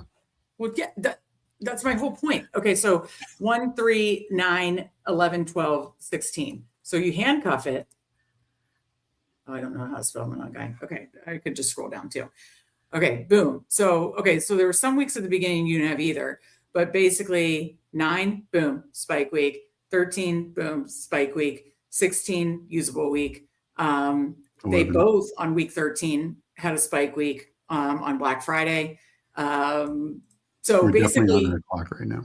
No, I'm checking it. We still have like 8 picks to go. So bottom line is, if you drafted both Bears running backs, you would have a usable week, like all but 3 or 4 weeks, and you would spike weeks sometimes the same week, and you had usable weeks certainly sometimes the same week. But you had most importantly, you usable or spike week like every week but 3 or 4. And this, my friends, is why for certain rooms like the Bears, I am very much into handcuffs. The Patriots are another one. It's expensive, but you're basically saying I have this and the Bears room, this and the Patriots room.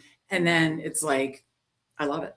And good pick by Lumpsky, but I am bummed out that we didn't get Ramondre there because that would have been fun. Okay, so we start 2, 2, 2, 1. This is a little different for us. So let's see how we land the plane. Let's see how Lumpsky lands the plane. Again, shout out to BVG for calling him Lumpsky. Okay, so again, in this friends and family draft, very competitive. We are 3 picks away.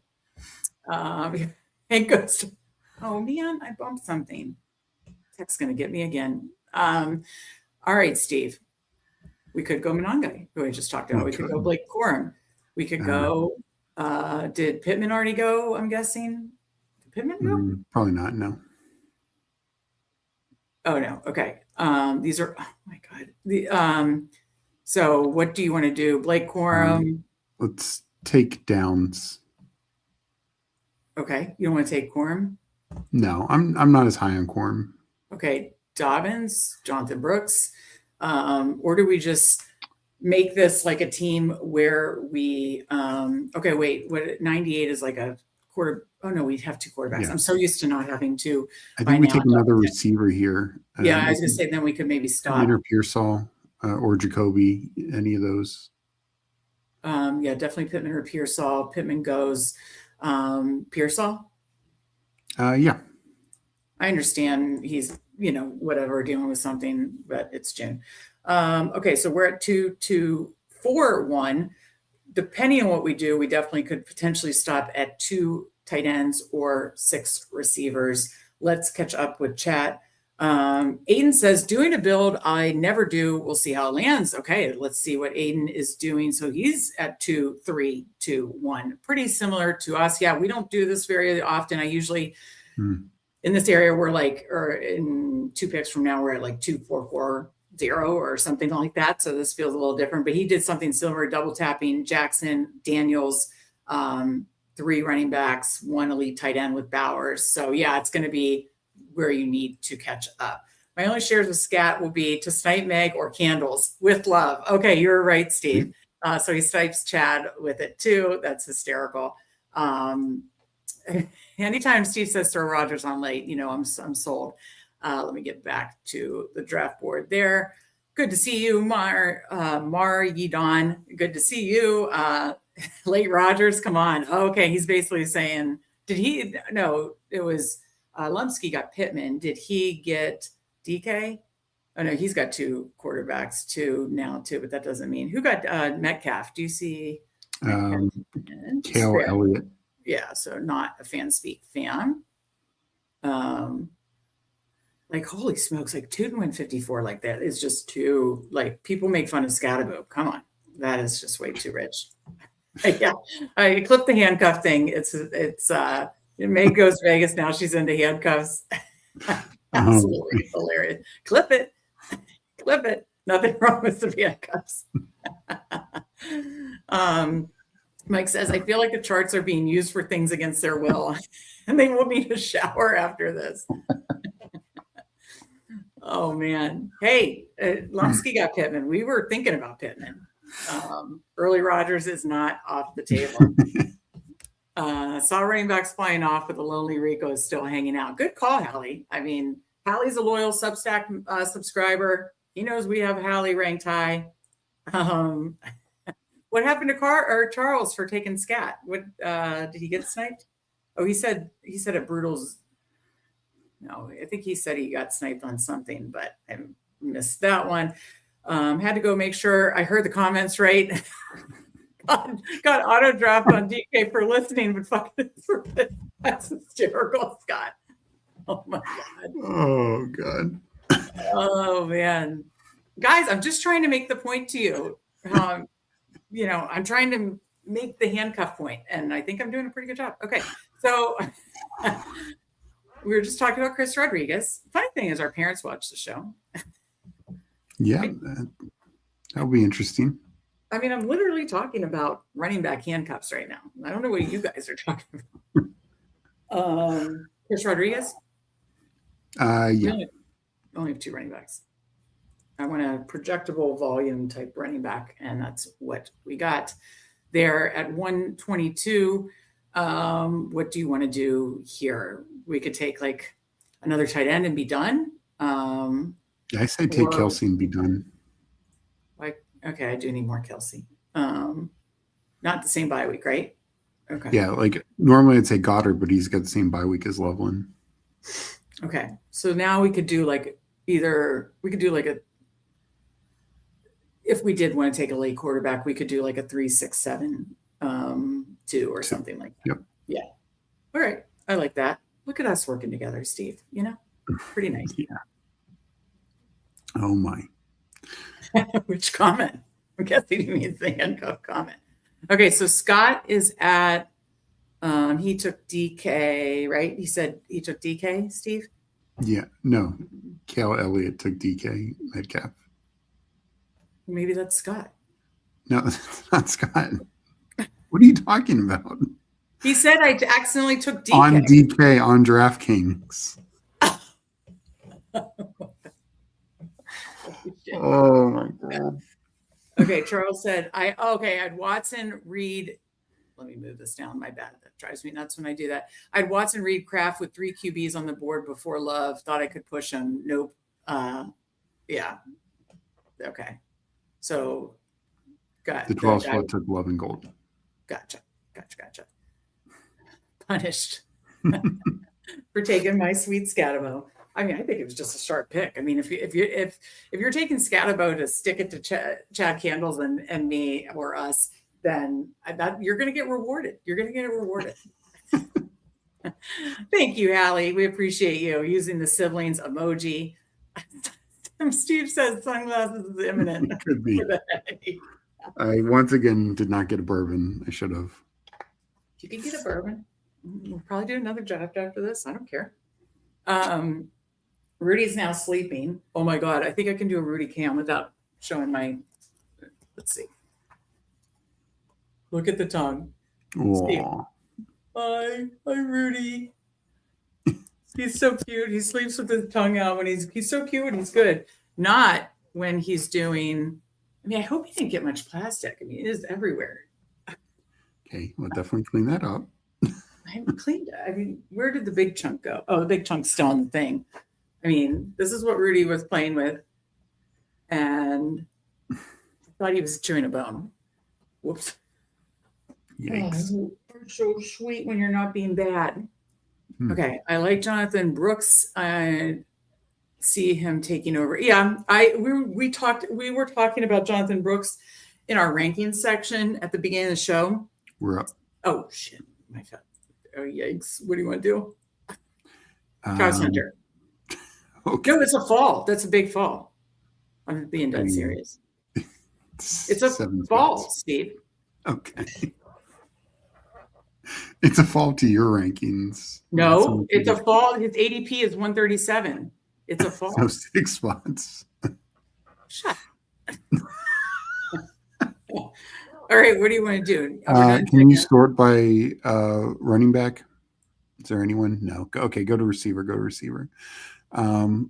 Let's take Cooper. No, Omar Cooper. Oh, God, why? Yeah. One, you should have some of them. And this is another 6-spot fall. So. Yeah, but mine was of a guy who was like the best wide receiver in class last year. Omar Cooper plays for the Jets. I mean, that's a problem, Steve. It is. But I think this is the type of belt to use it.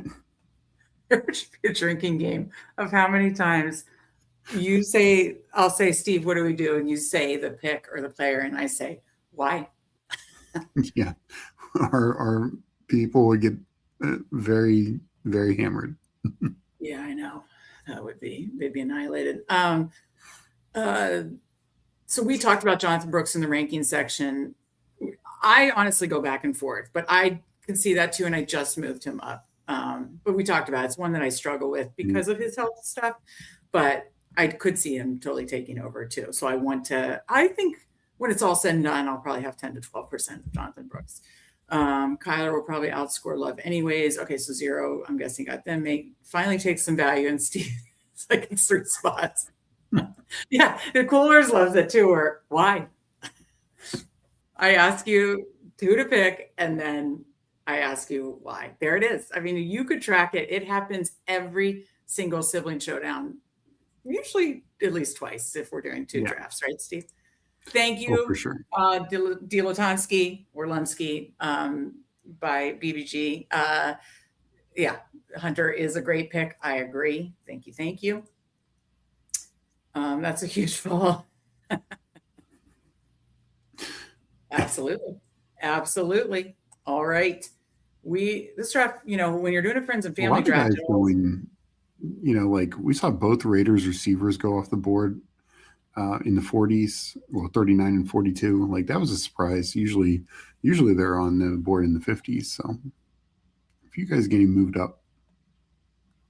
Wait, who did you say? The Raiders receivers? Both Raiders receivers went higher, which I think is probably right. Mm-hmm. Yeah. All right. Wait, so I'm trying to remember. Okay, so Lumsky, us. So heavy hitter is who? Paulino. Okay. Allie, Minsu, 1, 2, 3, 4, 5 in a row. Then 0, 6, Kung San 7, AZ Car 8. So yeah, I was just trying to count how many. Yep. Who did 0 try to push? Guessing he got sniped on maybe Stroud or Cam Ward, one of them. Or Danny Dimes. I don't know. Okay, we're 1 pick away. Yikes. Okay, he was hoping for Naylor or Tucker. Look who's at the top of the board, just staring us right in the face. I don't think we should take him. Who do you want to take? No, we should take him. Shit. I just realized we have tight ends done. Okay, that's fine. You don't need Freiermuth in every draft. Well, I'd like to stack them. We didn't get Pittman. I mean, Jeremy's a fine stack. Especially since Lumsky took Flournoy. If Flournoy was there, I would have struggled with it. You know what I mean? Yeah, But no, I think Bernard Are you is worried about having 2 rookie receivers? no, not at all. All right, so we got Burrow stacked with Chase. We've got Hurts stacked with Devonta Smith. We've got Rodgers stacked with Jeremy. We're only doing 2 tight ends. This is why I don't like doing the early tight end, because I wanted to be able to take Freiermuth there. We're trying to be structurally sound. We're 3-3-7-2. Oof. This is We're gonna take 3 late running backs. That's not great. That's not awesome. Okay. Guys, I missed. Whoops. Yeah, I mean, I've taken some big Darnell. I've taken some big Darnell. Speaking of handcuffs, and I've shown it with the draft guide. I've shown it multiple times on these shows. I've taken some handcuffs with Steelers tight ends, Rams tight ends. Name it. There's another one, Steve. 49ers. 49ers. Thank you. Of course. Cooler said stop it too. I mean, it's still 2 of 12 to get out of the pod in this one. So if it was and Hurts and Burrow, I wouldn't say are known for health. Yeah. So yeah, no. So that's my big reason for, if this was like a 4-12. What's up? I'm just in time to see the Rodgers stack. I love it. Hartman, you missed a lot of good stuff. Oh my God, Hartman, great to see you. Paul says, are we sure Darnell is in tight end 1? Steve, you can answer this. I mean, Freiermuth is just going to be the more downfield threat. I still like Darnell. I mean, I think Darnell is going to be out there for every blocking snap. I think he's going to, be out there for some passing, but Darnell doesn't have a downfield threat capability. I mean, I think Darnell is the better Mercedes Lewis in this Packers offense, and I mean, Rodgers has, with Mike McCarthy at times had very athletic tight ends. That'd be Pat Freiermuth. He had very, blocking heavy tight ends. And I think there's both here. So I just think, yes, it was a little bit more expensive than like the Charlie Kohlers and some other clear blocking tight ends. But he got essentially Kate Otten money. And I just think it is a recognition that he is like arguably the best blocking tight end in the league. So like his total snaps might be higher than Freiermuth, but his Freiermuth's passing down snaps, I think, are going to be, probably above Darnell. Yeah. Agreed with all that. Katron went, I know you like him. That was a question on, oh man, look at Pat Freiermuth just staring me in the fucking face right as we come back around. Okay, just sort by running back. I am. Oh God, it got bad. Oh, we are so screwed. This is so bad. I don't like it. What do we do? Let's just see what Paulino gives us. Yikes. Okay, I'd say Kamara. It's got the most upside. I know Justice Hill could come back. We have the Bengals thing for week 17. It's not like I like any of these more. I mean, Ray Davis is pure handcuff, but I guess we could do that. What do you want to do?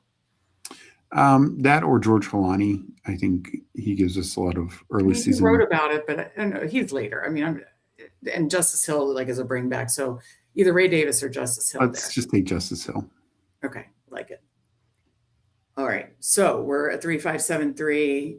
Ugh. And see, I would have felt so much better about this. And again, good pick by Dilatomsky, but I would have felt so much better if we had Jeremiah Love, Patriots running back room, and then maybe we still got Chris Rodriguez later or something like that. This is rough. Who else do you want me to? I know you like Vidal. I mean, Steve, I don't know if I like this Halani talk. Malik Davis. Now, I do agree with you on the Ollie Gordon stuff. Yeah, Malik Davis also. Why? He's probably the Cowboys' number 2 back. Oh my! This is why I handcuff the shit out of running back rooms, and when I mean at least one. When I'm doing a more 0 RB or later RB, I mean, this is like what I guess you'd call an anchor RB, especially with Travion, who's very boom bust. This is uncomfy. I don't like it. So I either like handcuffing or not letting my last 3 picks be running backs. So yeah, I mean, I don't love the last 3 picks being running backs. There's not a lot of talent once you get past the 16th round. some might say this lobby has your RB room in handcuffs. That was good. That was really good. Game tights in here, smashing that like. Appreciate it. Second time, hit a drink. If you're counting at home, that was the second time of the Y. So yeah, drink. Oh my. Yeah, not a lot left at the running back room. No, not at all. Steve, in StreamYard, is the little symbols mean YouTube members? Yes. I've said this to you before. I don't know why. I suck. So, oh my God. Well, again, we appreciate everybody watching. Like button, making sure you're subscribed, joining us, chatting, drafting. I think Call Me Baby and what's the other one? Who's at the heavy hitter Paulino's might have expired. So if you want a team review, you can rejoin. If not, no pressure at all. But sometimes it does expire and you don't know. So I just wanted to let you know that. Tons of other benefits for our YouTube members: emojis, team reviews, which we're talking about now, the team contests, which Mike is tracking, and 2 extra shows per week on Sundays. So I say Ollie. I have not taken him at all. All right, let's go, Ollie. Well, you just wrote about him. I mean, you wrote about Helani too. I don't buy the Helani stuff. I don't know. He's just going to be like the third down back, right? Like he was in the playoffs. I mean, early on, he might get worked in more. I think as the year goes on, I don't think he's got as good late year value, but early on, he could have pretty decent value. Yeah. Snipe.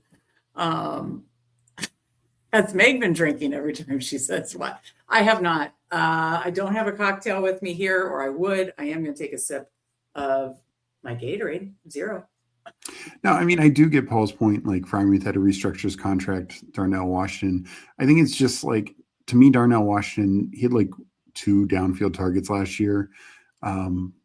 It's just, I do worry for Freiermuth that it's just going to be more of a committee tight end room, which, weakens his upside. But in terms of like receptions and yardage, Pat Fry should have the advantage. Coolers makes a good point. Helani, Vidal, LaQuinn Allen, probably the best of the bad options, which we were in the bad options area. Okay, you just answered Paul's question. Mike says, speaking of which, win a drinking draft. Good question. That would be, we definitely did during the 24-hour live stream. Yeah. Actually, we talked about this, Steve. We haven't announced it yet. Because the Substack is so important to us in growing that, because for us to be sustainable long term, it has to be both YouTube and Substack. If we hit 100 paid Substack subs, I believe we're at 37 or 38 right now. By the end of the summer, we will do a 12-hour. I can promise you, we will not do a 24-hour ever again. But we had fun with you guys. But that's a young person's game. It's just, wow.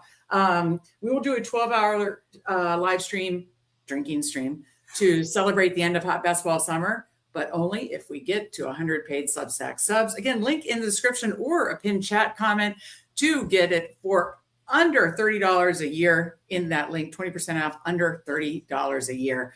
Help us get there. You'll get a drinking 12-hour stream the end of the summer. That was another little fun thing Steve and I discussed. Hi, buddy. Yes, we are going to do something else. I'll put a poll in chat. And using the snipe emoji, that is one of the member benefits of the YouTube members. We can do a quick thing for, there's no pressure for Paulino, and come on, baby. If you want a YouTube membership, join anytime, $3.99 for all those benefits. If not, we'll take a quick look. But team reviews are for the YouTube membies. But we love you all being in here, chatting and drafting with us. So heavy hitter goes 3-5-7-3. That is our guy Paulino, anchored by Bijan, and then AJ Brown, Olave, Waddle. So then hit the receivers hard. Then went back to running back with Chuba and Manungai. Double tapped Goff and Baker. Aaron Jones, Tucker, Henry, Mendoza, tacked on Mendoza. I believe he was talking about getting the Raiders receivers. And he got Freiermuth at 195, Lucky Dog, and Horton. So, went like a little bit of a later quarterback build, but obviously, has stacked up nicely with he has JMO, and he reported too. So no, fun drafted, like an anchor RB build there. For our guy, call me baby in chat, or Kung San, did not take Rodgers from me. I did not call him a dumbass. We love and appreciate you being in here. 2583 for him. He's got double tapped Dak Dart. We obviously know that's a big popular week 17 game too, which is fun. Got Neighbors at 39, which I think is amazing. And obviously has Lamb, Neighbors both stacked with Dak Dart. So very, very, very fun there. Double tapped the receiver, the tight end, double tap tight end, one of them being in that stack with Fergie. So yeah, very, very solid draft for both of them. Now, Steve, let's do our team reviews. Okay, is this member? That's Kale. Which is? Kale Elliott. Okay. Okay, sorry.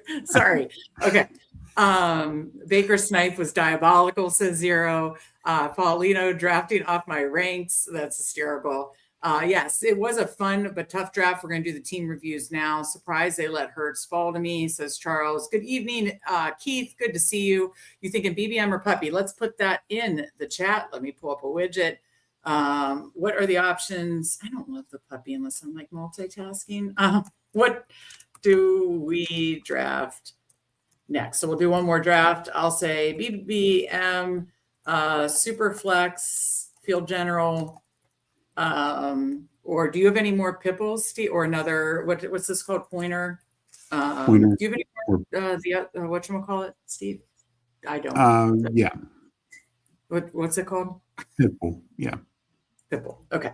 All right. These are your options here. It is BBM, Superflex Field General, Pointer, which we just did, and we could do another, or Pipple. If you want BBM, press 1, put in the chat, 1 for BBM, 2 for Superflex Field General. That's filling. We think it's fun. I'll even multi-table 2 or 3 just for fun. Mike will hate me. 3 for Pointer, what we just did, or 4 for Pipple. Okay, so only reading retention. Oh my God. Okay, had a cascade of snipes, says Paulino. Sniped May and Nick's ADP faller, so that's fine. Again, appreciate you, Paulino, for drafting with us. I hate weekly winners, Mike, but if we get more right-in weekly winners, I will do it. If you split the weekly, the regular contest, super flex. Okay, so we're getting the votes coming in. And okay, Paulino, let's do a full for Paulino. And okay, so back to you keep voting while we do team reviews. So Steve, I'll make ours quick. 3, 6, 7, 2. Burrow, Hurts, double tap that. Tacked on Rodgers with Jeremy Bernard. We went Love, Travion Henderson. Would have felt a hell of a lot better if we were able to handcuff that, but good play by Lumsky getting Ramondre. Chris Rodriguez, Alvin Kamara, Justice Hill, Ollie Gordon. This is why I brought up the whole handcuff situation. I do not love anchor RB build when I can't handcuff or have like 4 RBs with really solid projectable volume. So it's a little uncomfortable, but fun that we stacked up Chase, Devonta Smith, then tacked on Downs, Pearsall, Travis Hunter, Armo Cooper, and Jeremy Bernard with Rodgers, Loveland, and Kelsey. I like it. I don't love it. Your thoughts? Yeah, I mean, we're just going to need the running back room to get enough out of that room. I think that's our biggest question mark. Everywhere else, I think, is pretty strong. Yeah. Thank you guys for being YouTube members. Thank you for voting. And let me go to the rest of the full team reviews. So we got Lumsky, who's a YouTube member. I think he got it on the 24-hour live stream. Thank you, Lumsky, for joining us. So he goes 3-5-8-2. So a late quarterback build. Let's see how he landed, because he went 5 running backs early. Ward, Stroud, Carson Beck, we're saying probably playing in the money weeks.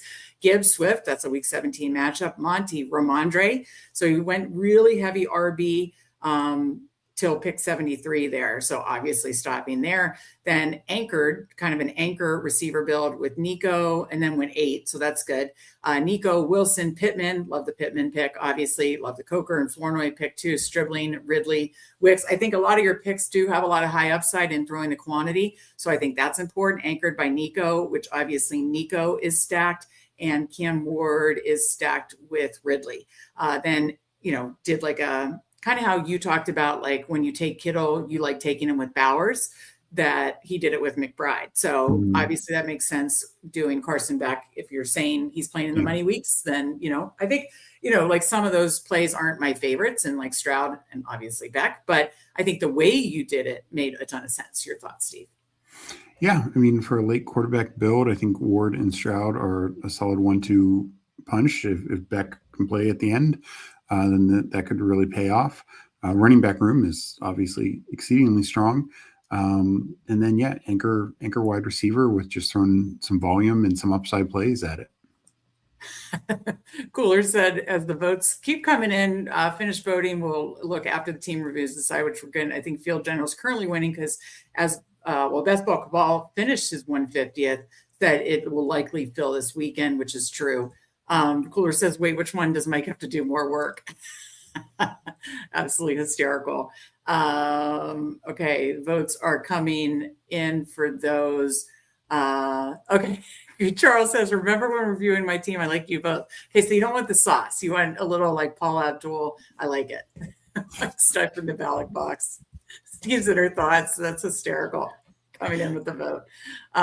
Okay, let's go. Excuse me. Back to the next draft. That was Lumsky. That was ours. Heavy hitter is Paulino. Thank you for becoming a Fanspeak YouTube member. 3573. So he goes Goff, Baker, Fernando. We talked about this on the quick look. Anchored by Bijan. Then tacks on Chuba Monongai, who still, I know we were talking about the whole Jonathan Brooks and Chuba, but there's still some projectable volume there, attacking on Aaron Jones. Tucker's one of my favorite late round running back clicks just because of the potential goal line role. A.J. Brown, Chris Olave, Jalen Waddle, J-Mo, Parker Washington, Trey Tucker, and Torrey Horton, and Hunter Henry, Kate Otten, and good old Pat Freiermuth. So he's got the, did get the one Vegas receiver with Fernando.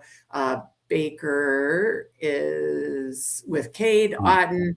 And you got J-Mo with Goff there. So I think it's a nice anchor RB build. Everything else structurally makes sense. Got some stacks and bringbacks in there, because obviously like Monongai is a bring back to the Jared Goff week 17 stack and such. So I think it's a very solid draft. What do you think, Steve? Yeah, I mean mid-round quarterback, and kind of double tapped it there, and then Fernando tacked on later. Like you said, anchor RB build. Bijan is, with any anchor build, you live and die with the anchor. They have to produce, but Bijan's a pretty good bet to do that. Really like the receiver room and tight ends. Not a ton of capital, but I think a lot of quality upside there. Oh, someone used the Rudy emoji just for that. Oh no, he's laying on. There's no way I could get an angle that's flattering for me, so I can't do a Rudy cam. Just where he's laying and where my legs position. I am a little vain sometimes. Okay, so that was Paulino. Let's go to Hallie at the 4 spot. Hallie on 3573. May Purdy Nix. That is super strong quarterback room. Hall, Judkins, Rico Dowdle, very nice projectable volume there. Attacking on Mark Speed, Brian Robinson, Puka, George Pickens, Mike Evans, Xavier Worthy, Jaden Higgins, Butte, Troy Franklin, Strange, Barner, Njoku. That just at quick glance, this looks super solid structurally. Very fun quarterback, running back. We prioritize most on half-point PPR, but still pretty damn fun. I mean, by 124, you had 5 receivers. And that's the nice part about doing later tight end builds, because you did like a mid to late round tight end build. And this is why I like it so much, because the quarterback, running back, and receiver room feels very strong. You got Purdy and Mike Evans. Let's see. I'm not sure if you've got anybody with May, not that. Kayshon Boutte, but Kayshon Boutte, thank you. There. Right. And then Franklin with Nix. Obviously, a lot of running for these quarterbacks too, or rushing floor/upside. Like this team a lot. What are your thoughts, Steve? Yeah, I mean, it's very strong, very likely to lead this pod in quarterback points, because even if May's not one, those other two are exceedingly good as well. So I like that could just help push them through to the playoffs. And then in the playoffs, you've got 3 quarterbacks who could be QB1 any given week. Yeah, I completely agree. Nice draft. Hallie Minsu. He said he was doing something different with the double elite quarterback. Let's see how he landed it. 2-7-7-2.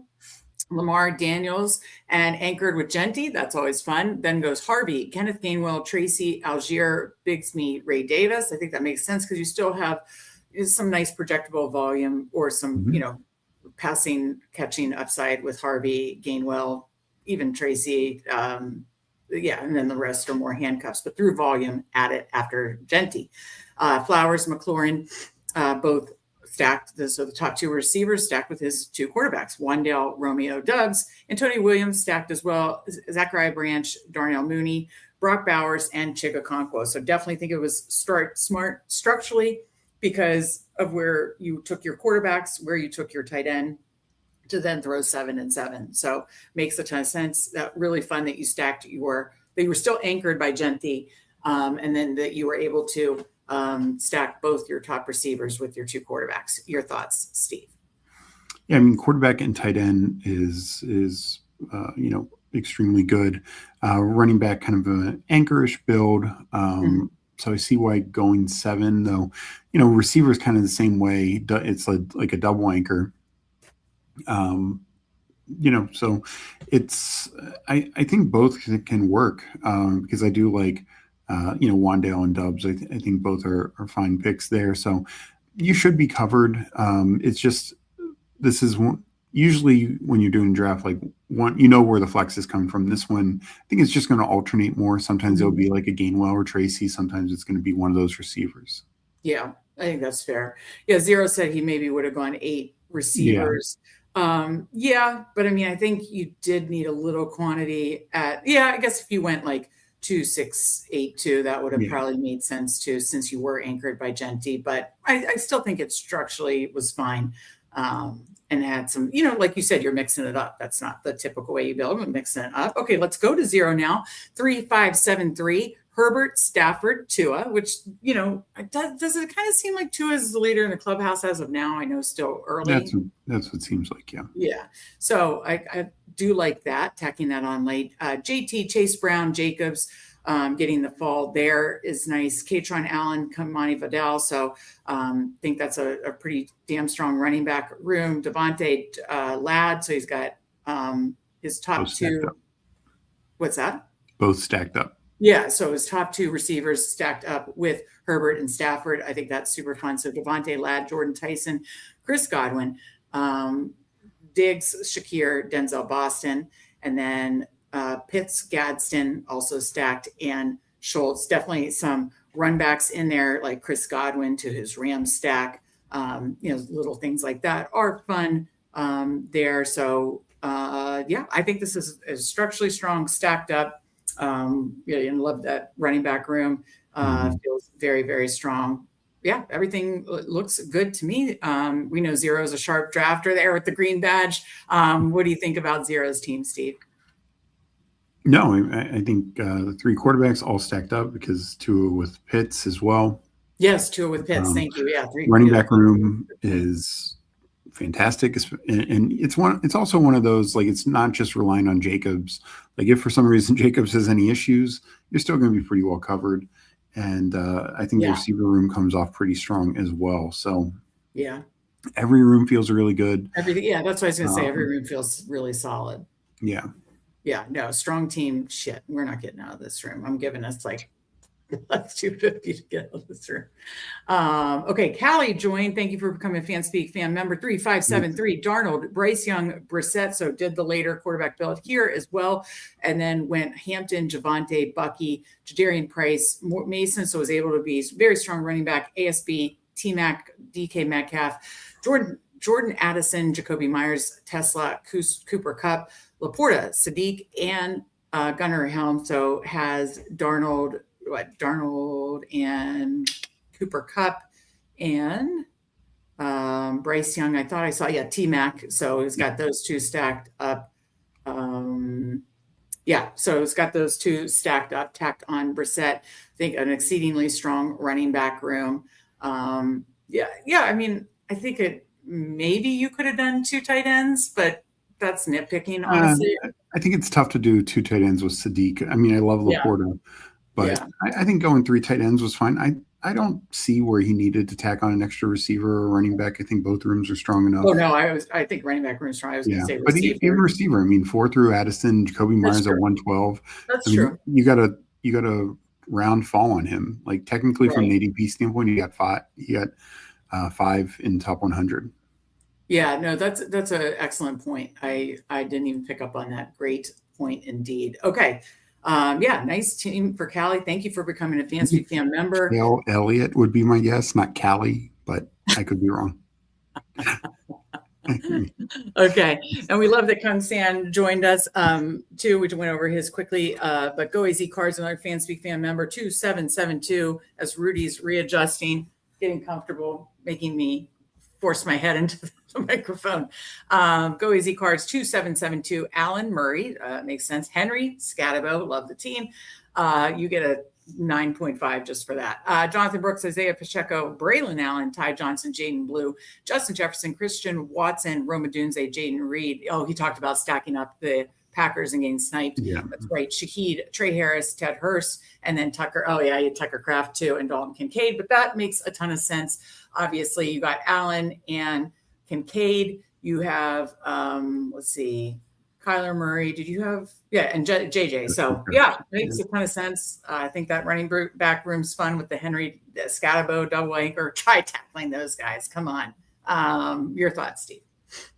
Yeah, I mean the only concern is Tucker and Kincaid are just 2 injury prone guys, Kraft coming off an injury and Kincaid just has been very injury prone. So just a slight concern there. Normally I'd want a 3rd tight end with those kind of guys, but honestly, like it's fine. Like this is you're playing that they're healthy and you're gonna win. Oh my God. The Lord for personal Steve translator reading app. You do have to be my reading app translator when I butcher either player names or user names for sure. That is nailed it. 10 out of 10 comment, Mike. 10 out of 10. Who name says Kale? Is it Cal or Kale? Kale. Kale. Okay. Kale's used to it. Some other streamers butcher a name. He says the gentleman is correct. Okay. Kale, I apologize. And I think we got it. Okay. What won? It looks like field general. Hey, I need some more field generals. Okay, Henry Allen pairing for game theory. Henry. Wait, do they play in the playoffs? Oh, meaning like if Henry goes off, maybe Lamar didn't. Is that the game theory? Yeah. Okay. Yeah. No, I think that is a sharp take at that. Okay, it looks like I'll take down the poll. Field general did win at 41%. Pointer was a none for the pit bull. People are probably maxed on that. Just 20% of BBM. Pointer was close, but we are going back to the Superflex streets before it fills up. Let me take down the poll. And let's get into a Superflex. I don't want to torture Mike. I was going to do like 3 at once, but I don't want to torture Mike. So or should I do 2, Steve, just for fun? Do 2. Okay. You need some more volume. Okay. Yeah, you just want me to get more, which it's fair. I want to do more. I did do over half. As you can see, it says max 70. So I've done 80 now. A lot are slow. So I will be well over half. I was maybe going to do 100, but got a budget. I really want to have a lot of Superflex volume this year. And this is a great one. Obviously, the 2 out of 12, 1 of 8, 1 of 6 to a 646 final, shot at 100K. fairly flat payouts at the top, a little over 6,000 to 10th, still getting 4 figures to 25th place, 646. You make 100 at least to make the finals. So this is a fun one. I have 2 entered, counting it down from 10, 9, 8, 7, 6, 5, 4, 3, 2, 1, enter. And we've got 2 slows on the clock. Okay, so did one fill and one's almost full? Help me find it, Steve. Where is the non-clock one? Keep going. Non-clock. There it is. Okay. Okay, so we have the 6th. I'm just going to. Who Hames is in this. Kale is in this. Nice. Game tight. Game tight. Yeah. Okay, love it. Love it. Thank you guys for joining us. I'll just queue in order here by my rankings. Okay. Let me go back to active. Did the other one fill? Yes, it did. All right, let me just get rid of these slows so I could just see the bad boys come up. Okay, because we probably have time, and I queued the other one. Oh, 5663. So I just need a running back. Oh, this team's ass. I can't even show this on camera. This is terrible. Let's just get rid of that. I hate that team. That team's dead. It's like plus 800 to make the playoffs. Oh my God. 4. Okay, I have Bakey Bake. 166. Yeah, why not? I'll double stack them. Okay, done. Got rid of that. Here we go. Moving on. Okay, now that way I can see when it comes. See, we're 1 pick away there, and we're on the clock. Okay, we're the 3rd in this one. Hartman, Lumsky, Kale, 0, Who Hames, Legion. So do you want Gibbs? Let's go Gibbs. Okay. What did I do? Did we miss the other one? I queued it. So if we did, I had it queued by my rankings. Nope. There it is. Wait. Okay. Yeah. Okay. Yeah. Quick so Burrow. It goes May. We'll go Burrow. I have so much Burrow and Superflex, but I don't care. I like it. All right. So there's 2. I mean, yeah, I guess I can do them from here, or if there seems like a big break, I can jump in. Like right now we are, I don't want to be on this page, Steve. What do you recommend? Nobody wants to just watch like the slow thing. That's stupid. You could just enter 3 more. No. No. I don't want to torture Mike. I'm doing it to protect Mike. No, then you could just have 2 pages up and just alternate between them. Okay. Now let me find one. Where is the first? 0 saying soaking up all the touchdowns in 2 top offenses. Yeah, I get that. Like Henry over the other running backs was there, but a bonus. I guess I was still for voting. Chesley is smiling somewhere, Charles. About what? I guess the Josh Allen. Oh, gotcha. Okay, so we are 5 picks away in this one.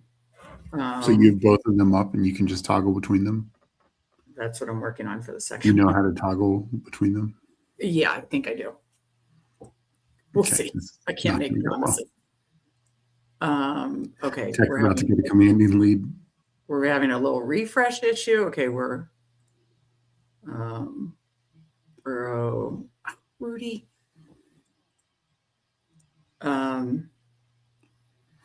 Okay, the other one is not loading, so it might auto. Someone let us know if we're coming up in the other one. It's not loading on the second window, but we're up in 1 on this, and then I can go back. Rudy, you were going to literally knock me through the. Okay, Dart, Purdy, or Monra, or Barkley. Dart or Purdy. I have a lot of that combo, but that's okay. It's a fun one. Yeah. Let me just go back here. Do we see any field generals there? Okay, this is 4 picks away. Okay, good. I think I got. Oh shit, we got Otto Genti. We're gonna have to catch up on this one. Oh boy. Well, I mean, I don't hate it, but it's just, we're behind at quarterback. So we're gonna. Oh, I want Goff with Gibbs if we can get it. Shit, this 2 idea on the same. Screen isn't working. You can't toggle between them? Steve, I can't find it on the other window. It just, sorry, I had a panic attack. There we go. I lost my mind. Let me queue up quarterbacks in this one since we need to catch up. I'll leave that up for right now. And am I sounding calm enough since I just had an outburst? Not really. Tried to calm my voice. Okay. Okay, I found it. I can toggle between the two. Volume is fine, Steve. Okay, see if this if I say share this tab instead, did it switch? You to mentioned that we missed a pick. Essentially, how often are you trying to pair Burrow with T and Superflex? I think if you can, I am doing it quite a bit. I am doing it quite a bit. Yeah. Did it go to the up in 2 one? Yeah. Okay. Okay, so one I'm up in 11, one I'm up in 2. Let me cue some other ones. Multi-table going to be interesting. Always, Charles. Always. What did he say? Multi-table going to be interesting. Yeah. It always is. Normally, auto-picking Genty is a great thing. And Superflex, when you already took a running back, not as great. Okay. Am I on this one? Yeah. Barkley or Henry? Let's go Barkley. That works. I think I need more Barkley anyways. Okay, so now it's 12 picks away. We'll move to this one. Up in 8. This is the one where we need to catch up on quarterbacks. We have 1, 2, 0, 0. I queued up just a shit ton of quarterbacks. I missed Darnold, but ideally we're up here at 46 and 51. We can get 2 and catch up and have 3 actual starters. You know what I mean? Yeah. No, I'm good. I'm good with that. Oh, okay. Thank you. Yeah, and thank you for catching up with chat. Sorry for my outburst. I got stressed, but now I got it working. Oh, can you see Rudy? Hi, buddy. Hi. Hi. You are so sweet when you're good. Look, did you see the tongue out, Steve? Yeah. You see it over the mic? All right. Let's make our pick. Let's not strangle Rudy. Let's all look at how cute Rudy is. Okay. Danny Dimes, since he goes first, and hopefully, oh shit, Lem Scanley has 1 quarterback.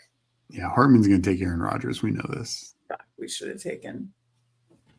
Oh boy, this isn't good. I mean, Bryce Young's the only one that has little Ventress. Do you see I have 54% Rodgers in Superflex? Yeah, that's a lot. I don't give a shit. I love it. I love it. Okay, let me switch over my thing back to Superflex. That might be in regular. No, it's not in regular. Are we up in one of them? We're up in 2 here. I know. The other one, the other one's 6. The other one's 6. Okay, 1 here. We have to get through Hartman. Does he take Rodgers? He takes Bryce Young. Oh, thank God. Thank you, Hartman. Whew, I feel so much better. Like a gift. Okay, you know what? I actually think I just changed the ownerships to Superflex for Best Ball Overlay. Course code Fanspeak, link in the description. I think I have 50% of Aaron Rodgers in regular. And I have, 39% in Superflex. How about that? That's something. Okay, up in 2 here. Burrow, Dart. Now I've got this under control. Just cruising along. Burrow, Dart, Barkley. Where's my guy, Scatabo? Boom. Should we take it? Oh, it's a little early. Okay, what do you want to do? You want to do Cam Ward. Yeah. Okay. All right. We'll leave Scatabo there. Oh no, is that past his ADP? 54. Is Legion in this room? Nope, but Who-Heems is going to take him. Shit, Who-Heems is in this room. Drafting a few sharps. Legion's in the other room. Okay, we're 9 picks away on one, 11 on another. And I did not realize it's 11:41. So the team reviews will have to go quick on this one. Remember when we were doing the 10 and the team reviews? People were like, okay, there could be another 24-hour live stream. Oh, Scatabo went. What? Who took me? Did Lee? Williams. I told you. You called it. Good pick. God damn it. We Dart too. We should have just taken him early. We didn't need him more. We could have the 1v1. We could have had Scatabo and Rodgers. Aaron Rodgers. Yeah. Man, this sucks. Oh boy. Um, T. Higgins. yeah, coming up 2 away on this one and then 7 away. So let's make this pick. I'm bummed. Actually, sort by ADP. Do you want to go Travis? It's not going to come back to us. No, but do you still want to go Travis Etienne? Get a second running back? No, I want T. Higgins. Wait, 78. Let me see. Yeah, let's just take T. Higgins. It's not like I love HM that much. All right, let me share the other up in 3 and this one up in 2 at pick number 70 and 75 here. So Goff, Danny Dimes, Rogers, Gibbs, Genty. So at least we caught up there.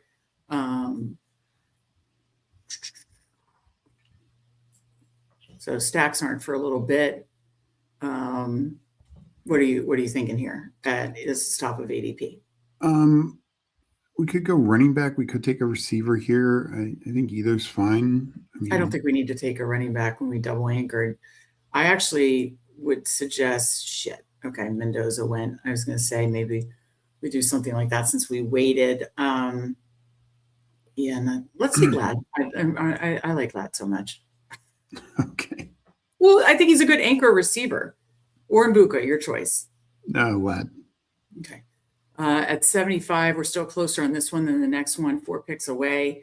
We could try to do the Travion Ramondre on this one, potentially. Maybe. We're going to have to catch up more at receiver. And Travion went. So, we could. I would take like Mike Evans or Terry McLaurin above Mbuka, but okay. Well, Mike Evans, Judkins, Mbuka, Terry, your choice. We gotta get over the next. Do Terry. Okay. I'm just gonna let that go and then go over here, share this tab 3 picks away. Okay, so this is the 3-1-1. We got Higgins stacked. So let's take a look at, we could go Travion here. And again, in a situation where we need to catch up at running back, we might even want to double tap it. What do you think? Yeah, don't have Ramondre queued, but I think Hendo is a good pick. We're up at 78 and 90. 90. His next one is his actual ADP. So I just did that. Anyways, what do you want here by ADP? Did you want to take like a Fernando or did you want to take a receiver? No, I think Fernando's price is off in this. I do love taking Fernando and Cousins together in this. Sure, but it's just too expensive. Like he goes too high.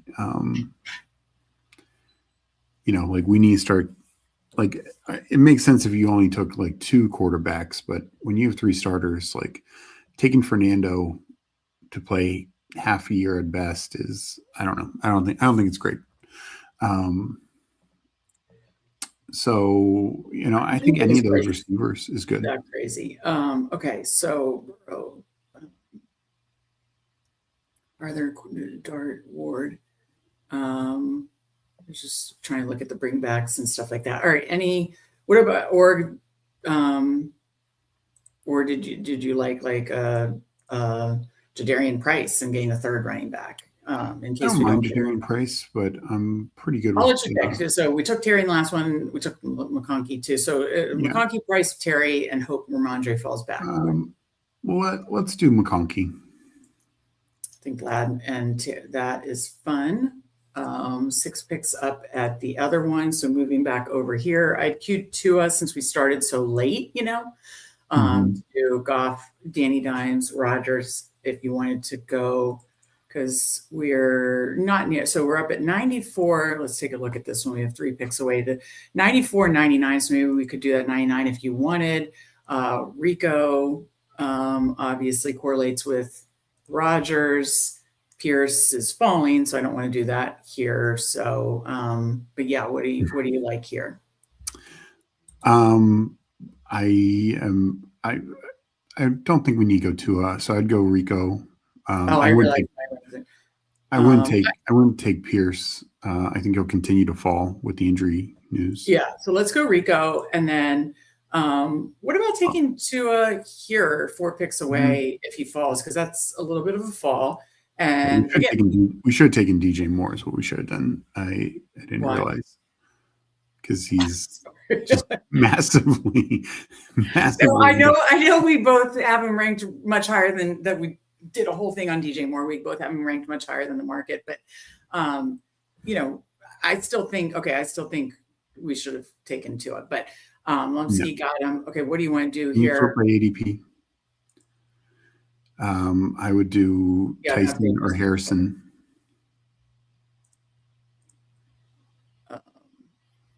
There's no other run. What about Monangai? No. Okay. We have 3 running backs already. We're on the clock. Oh, Ramondre came back. Oh, this is great. Okay. Am I sharing the right one? You're not. No, you are. Okay. And we got Ramondre. We got a handcuff, folks. The handcuffs are out. Oh, God. All right. Let me catch up in chat. Okay. Hartman saying I know him so well. Zero saying Rogers is still available. I had to check if Meg was in my pod. Who saying he's 31% of Pollard in Superflex. Yeah, I really like Pollard's price here. Yeah. Bryce Young got the shot on him. Otherwise, he would have taken Rogers from us. Why so much love for A-Rod? He is free, I suppose. Well, I mean, I think he's just a clear starter with a good floor. Game tight. How many hours do you want me to go on? And well, especially in Superflex, because remember, if you're getting 15 or more points, you're dusting, running back and receiver options that would be likely playing in Superflex. And like Zero said, free 17-week starter, decent weapons. Keith is in the Super Beast. So Super Beast, very nice. Thank you, Keith. Okay, so we're coming up in 2 here. 3. I don't know how we're doing it, keeping them separate either, Keith. 3, 3, 2. This is when we handcuffed. We got Higgins, McConkey. I need more Tucker Craft. Can we take Tucker Craft? Sure. It's a slight as the falls, but he's trending to start week 1, 2. That or Harvey. No, let's go Craft. Wait, we don't have A-Rod in this one. Okay, we got Craft. We're 12 away. I'll go over this one, share this one. This is the one. Oh my God, do you see Rudy laying on my desk? He's a weird dog. You wonder after a time, and you could have had discussed it. Yes, Rudy, look at you! Oh my God, it just makes sense. His last year playing, he's going to go balls to the wall, finish his career. That's where I'm at, Scott. Chaos allows Meg to take over decision-making feature, not a bug. Zero knows. That was funny. Okay, 118 here. I know how Meg's computer sees her. Just thinking he's old and injury prone. I mean, the thing I'll say, like, people bring up the old and injury prone, and I know the Achilles a couple years ago, but honestly, like, compared to so many high drafted quarterbacks. How about Rashad White or Chris Rodriguez? Rashad White. I mean, Lamar's missed significant time in 3 of the last 5 years. What? Over Chris Rodriguez. Rashad White. Okay. Purdy has dealt with multiple injuries. Jaden Daniels in his short career has dealt with multiple injuries. Jackson Dart was in the blue tent every single week last year. So it's like Rodgers is actually healthier than a lot of these guys when you really think about it. Super quick too. It is. Oh shit, we're on the clock here. I had Sutton queued up. Are you fine with Sutton? Yeah, go Sutton. Zero. Reinforcing that, his number 2 receiver last year was Calvin Austin. Yeah. Or guess Kenny Gainwell. But whatever Meg wants. I actually think the Rodgers is just a good pick because like people like he's just better. Also keep in mind game tight, like the offense is so much better. And the underlying metrics for Rodgers last year were actually good. His touchdown rate was tied for 11th in the league. You want to go Chris Rodriguez now and get a 5th running back? Or do you like the receivers here that much, unless you want to go down? Oh, we have Denny Dimes. Oh yeah, that makes sense. Can't wait for Meg to review 15 teams when they're both over. You missed the 10 multi-table, Charles. Reviews took 2 hours. Yeah, that was insane. That was nuts. I did miss that on purpose. Multi-tabling, not fun for viewing, in my opinion.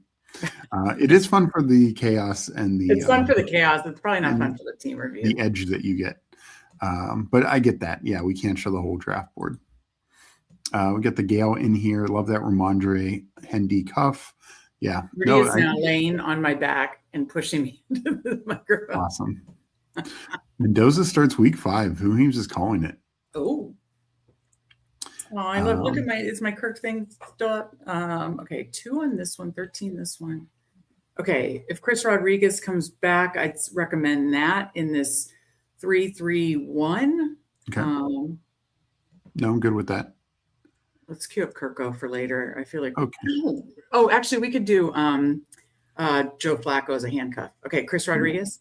Yep. Should I queue up Flacco now? What could go wrong? Yeah, no, do not queue up Flacco. Tell people how much we like handcuffs if they haven't missed it.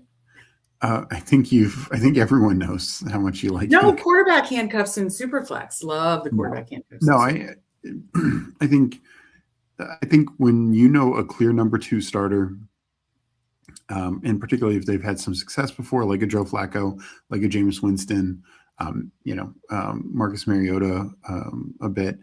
I think they make excellent late picks because any missed time, you still can keep that room.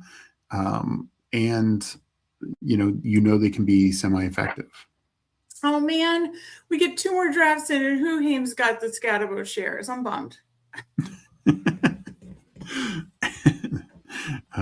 Who-Hames, you're welcome for the multi-tabling. Damn it, I'm bummed. It's bringing down my Scatterbo numbers. Okay, we're 7 on one, 4 on another, so we're 3 away here.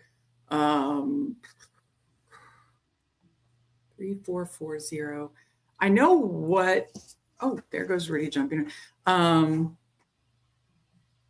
Let's see. Do we have Dan Jones?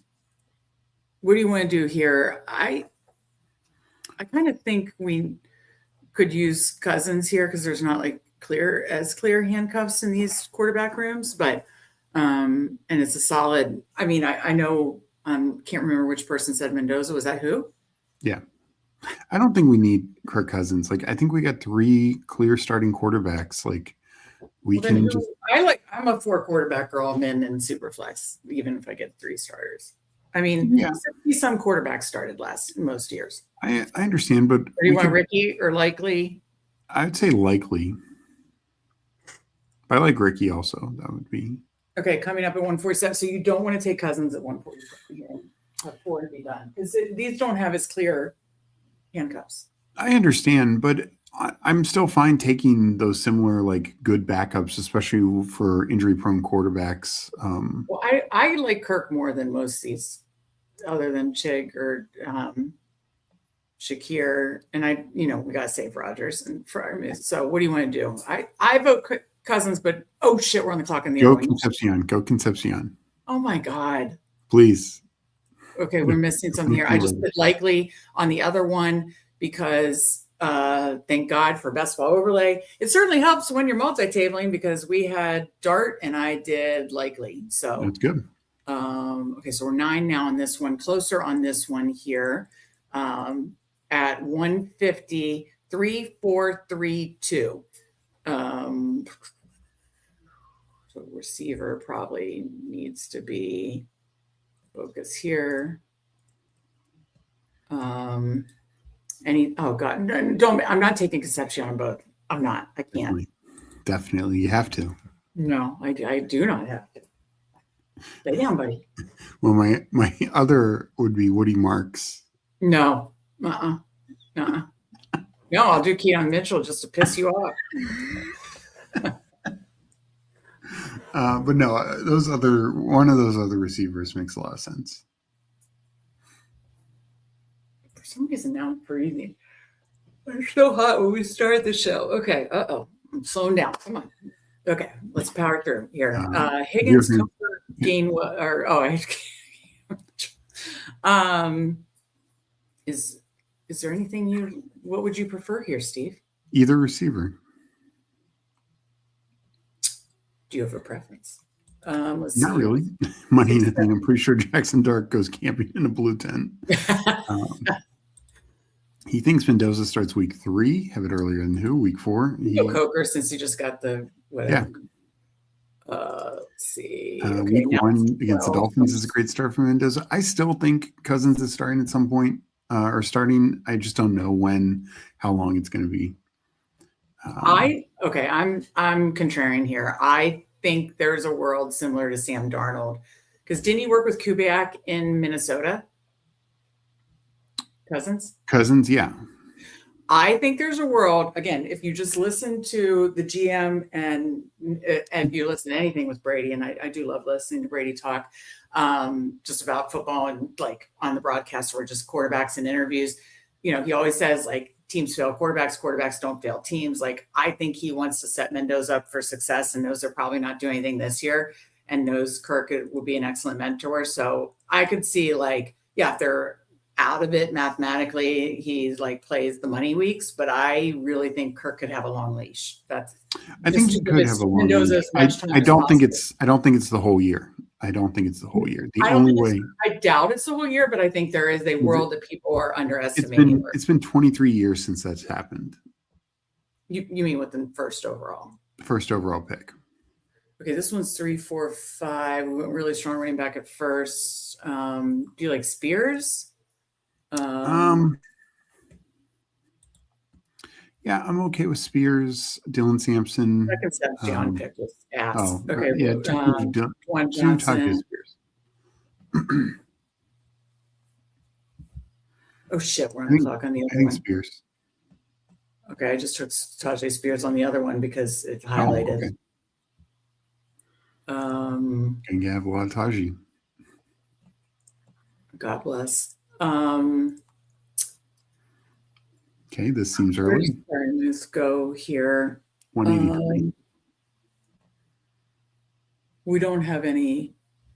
Should we just take Fryermuth here? No, take Jalen Naylor. No. Why? To get another receiver. Steve, come on, stop. I'm not taking Jalen Naylor. No, that's insane. I'm sorry. I'm hitting the tired window. That sounds asinine. Steve, I'm just letting you know. Oh, darn. Hartman took him. Too bad. Yes, he did. Hartman took Juwan Johnson. He damn well did. We had multiple receivers we could have taken. Thank you, Hartman. Thank you. You're my favorite. Oh, my God. You're 5 picks away here. 3, 5, 4, 2.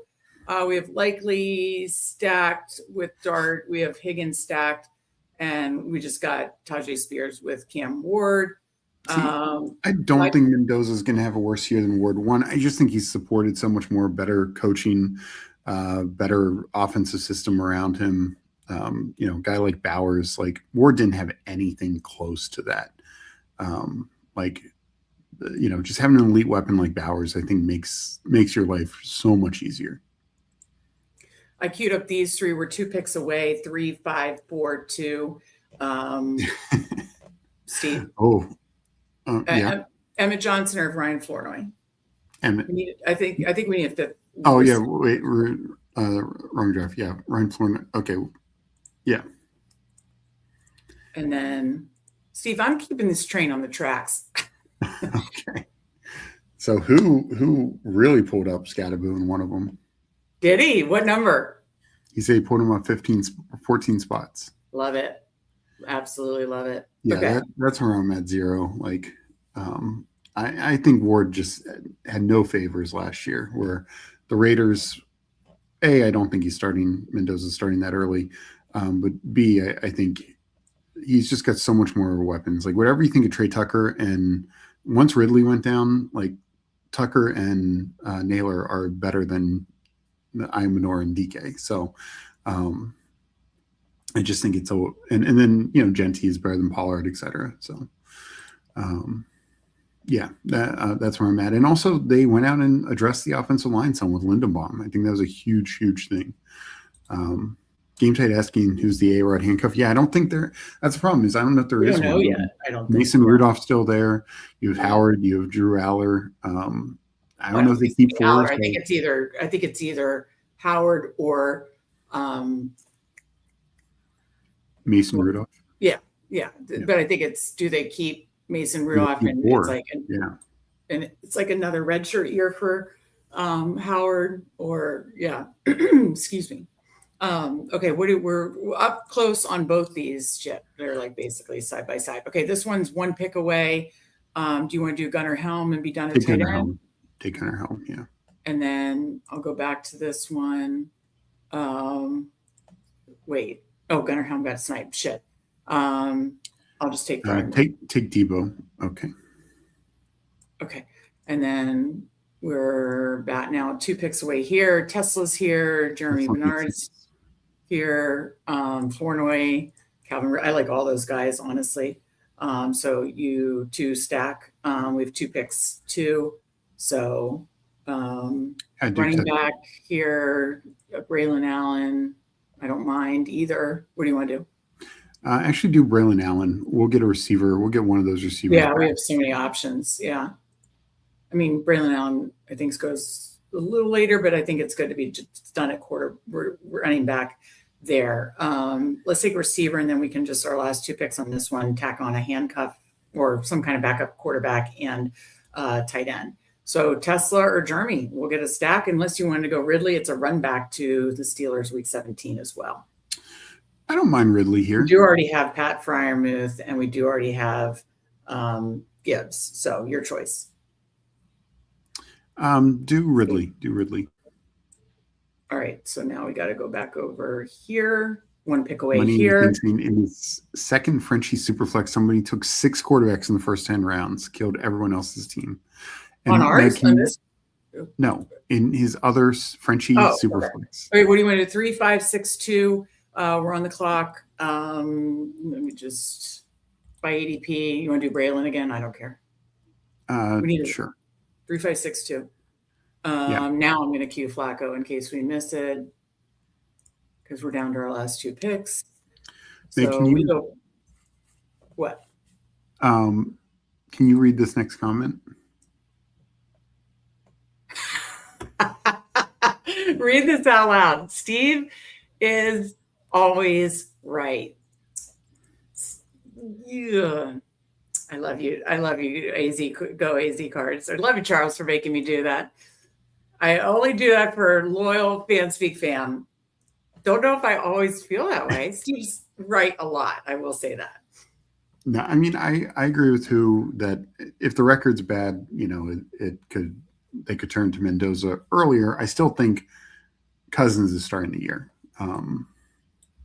But yeah, whether it's 5 weeks, whether it's 8 weeks, whether it's 10 weeks, I think that's kind of the question. Darnold is still young and was mismanaged early. Kirk is old and beat up. His arm doesn't have the zip anymore. I mean, I agree. Kirk is nowhere near the same as what he was, but I do think he's a smart, cerebral quarterback that love the cerebral guys. They won't mind having him, just take a couple weeks and like keep in mind Baker didn't start. 3 reusable weeks. I just pulled up the Fanspeak draft guide. 1 massive spike week, almost 27 points. He's not totally cooked. Well, I mean, he wasn't looking great last year. And like, I don't know how sustainable he is, but the point being is the Raiders also, from perspective, just might not want to throw Mendoza to the fire, given he's he's never played under center. So just giving him more practice reps could help. And, we saw this with Baker. We saw this with Jared Goff, number 1 overall picks, who did not start week 1. And I think we could see a similar thing here. Oh, shit. Run naked bootlegs. No. Okay, good. I had Flacco queued on the other one. And Tua could start 17 games if he can stay healthy. Okay, we got Flacco. Can I take Fields in this one to get a 4th quarterback? Sure. He fell a little. So done a quarterback, done. Let's just tack on a tight end here. Hulk in here. Ooh. Can we do my handcuff? Ooh. Come on, Steve. Live a little. I mean. Or who else do you want, Steve? I guess we can. I would probably do Gesicki or Parkinson. I'm starting to get worried about Gesicki with the Eric All thing, but I'm gonna do a handcuff to show. I've talked about handcuffs. I execute it. Boom, done. Okay. That draft's done. Moving over to this draft, we have how many more picks? 2 picks left. 4, 6, 6, 2. So done at quarterback. We got the Flacco, another handcuff. Boom. Burrow, Flacco, handcuffed with Dart and Ward. This is a double handcuff situation. Handcuff is not the word for a drinking game tonight. Good God. Handcuff running back. Is this? Oh, we handcuffed tight end in the other one. Look at that. You love to see it, folks. We're on the clock. Shit. What do we do? 4, 6, 6, 2, tight end. You want Darnell? No. Okay. I mean, it's Kraft likely we don't have to add another tight end. That's what I was just going to say. That's why I just pulled up Cooper Kupp. Oh. Yeah, I was going to say Keon. Shit. Yeah. Damn it. Wait. We still could. Yeah. I don't know if we did. Wait, so Saquon, handcuff, Chris Rodriguez, Spears, Allen. I mean, it was anchored by Higgins. I feel like we should just protect the receiver, the injuries 11 and 8, Kraft likely.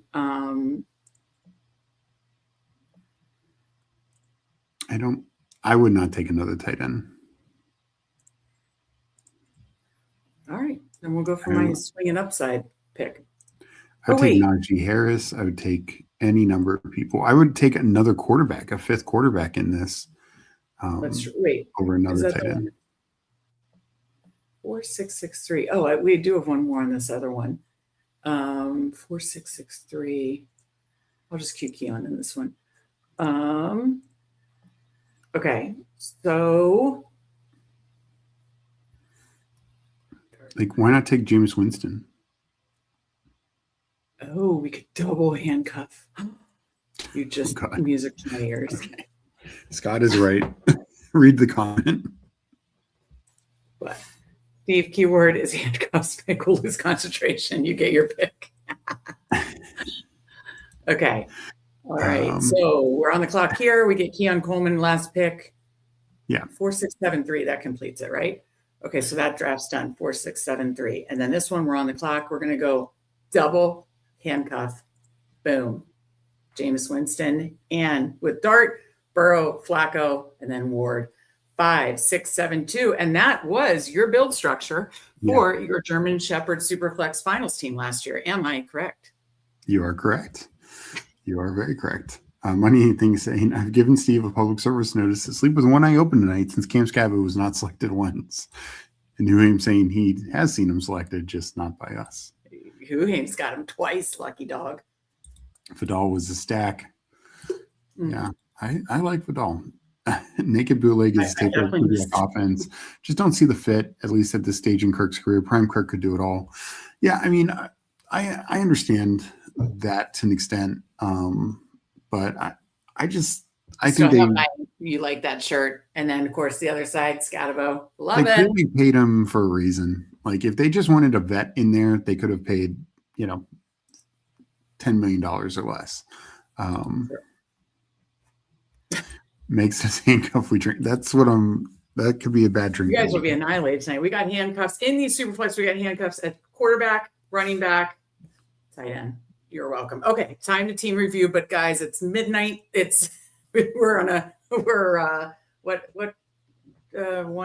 I'm bad with math. What fraction are we to a 24-hour live stream now at nearly 3 hours? That would be 8, 1/8 of the way, correct? There you go.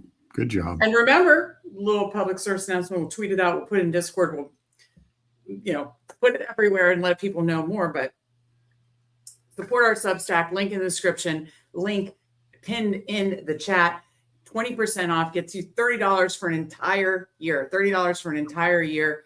Best ball rankings of every format. 3 best ball articles a week. And then it doesn't stop there. It's all in season. DFS, Underdog Dailies, NFL bets, which of course you can apply to pick'ems too.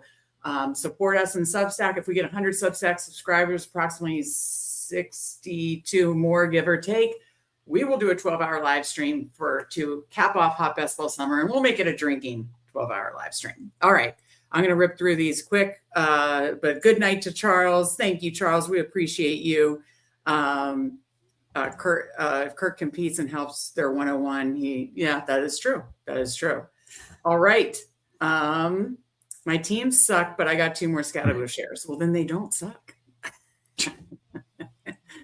That could be what you need. We'll rip through these quick, but we do appreciate our Fanspeak Fan YouTube members. So do I have this screen I am currently sharing? Ours, in this one, we go no handcuffs. Goff, Daniel Jones, Rodgers, tacked on Justin Fields. So 4, 6, 7, 3, Gibbs, Genty. That's when we did Gibbs, Genty. This is the one where we probably needed 5 quarterbacks, but the clear handcuffs aren't like the fun handcuffs that there are in Washington and New York and Cincinnati. And that's why we did that in the other one.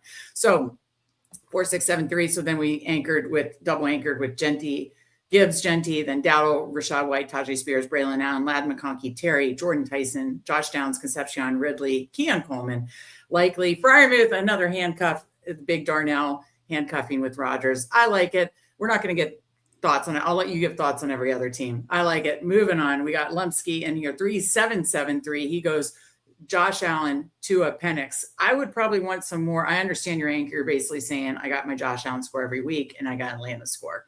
I would probably, given this contest, throw a 4th handcuff, a backup, even if it is, I don't even know who Allen's is, but even if it's just a backup. But then you go Bucky, Henderson, RJ Harvey, Sampson, Lloyd, James Conner, Ty Johnson, Liam Jefferson, Drake London, Pearsall, Armar Cooper, Flournoy, Trey Harris, McBride, George Kittle, and Kincaid. That's a fun room to put Kittle in. Very strong, receiver room. I would probably just, the way we like to build is having our quarterback and running back rooms be the strongest in Superflex, but it can still work. It just, I think would need a little more early with running back and maybe the 4th quarterback. That would be my 99 cents. But this definitely could still work. Your thoughts, Steve? Yeah. I think that is fair. Like I would have probably even gone like 8 running backs if you're starting that late. Like the 3 tight ends, when you take McBride, I think I'm only ever doing 2 tight ends, even if you are doing Kittle with it. You stacked Kincaid. Yeah. Yeah. Like I get, but it's just like, it's a luxury pick. But if the running backs pan out, I think the biggest concern is only having 1 quarterback on the bye weeks, because then your Superflex has to come from the other positions. And, it's not going to be as good as the other Superflex scores those weeks, most likely. But still a fun build. Those are our quick notes. Got to rip through these. Steve Hartman goes 3, 7, 7, 3. So he goes Lamar. So he has 3 starting quarterbacks. If you're going 3, I definitely like them to be 3 definite starting quarterbacks: Lamar, Purdy, and Young on different, Bryce Young on different bye weeks. Saquon Love, so double anchored there with Tootin, Mitchell, Sharps, Jordan, James, and Halani. So it's kind of got like a handcuff situation with the Seattle. I mean, I can't stop saying it. I'm sorry.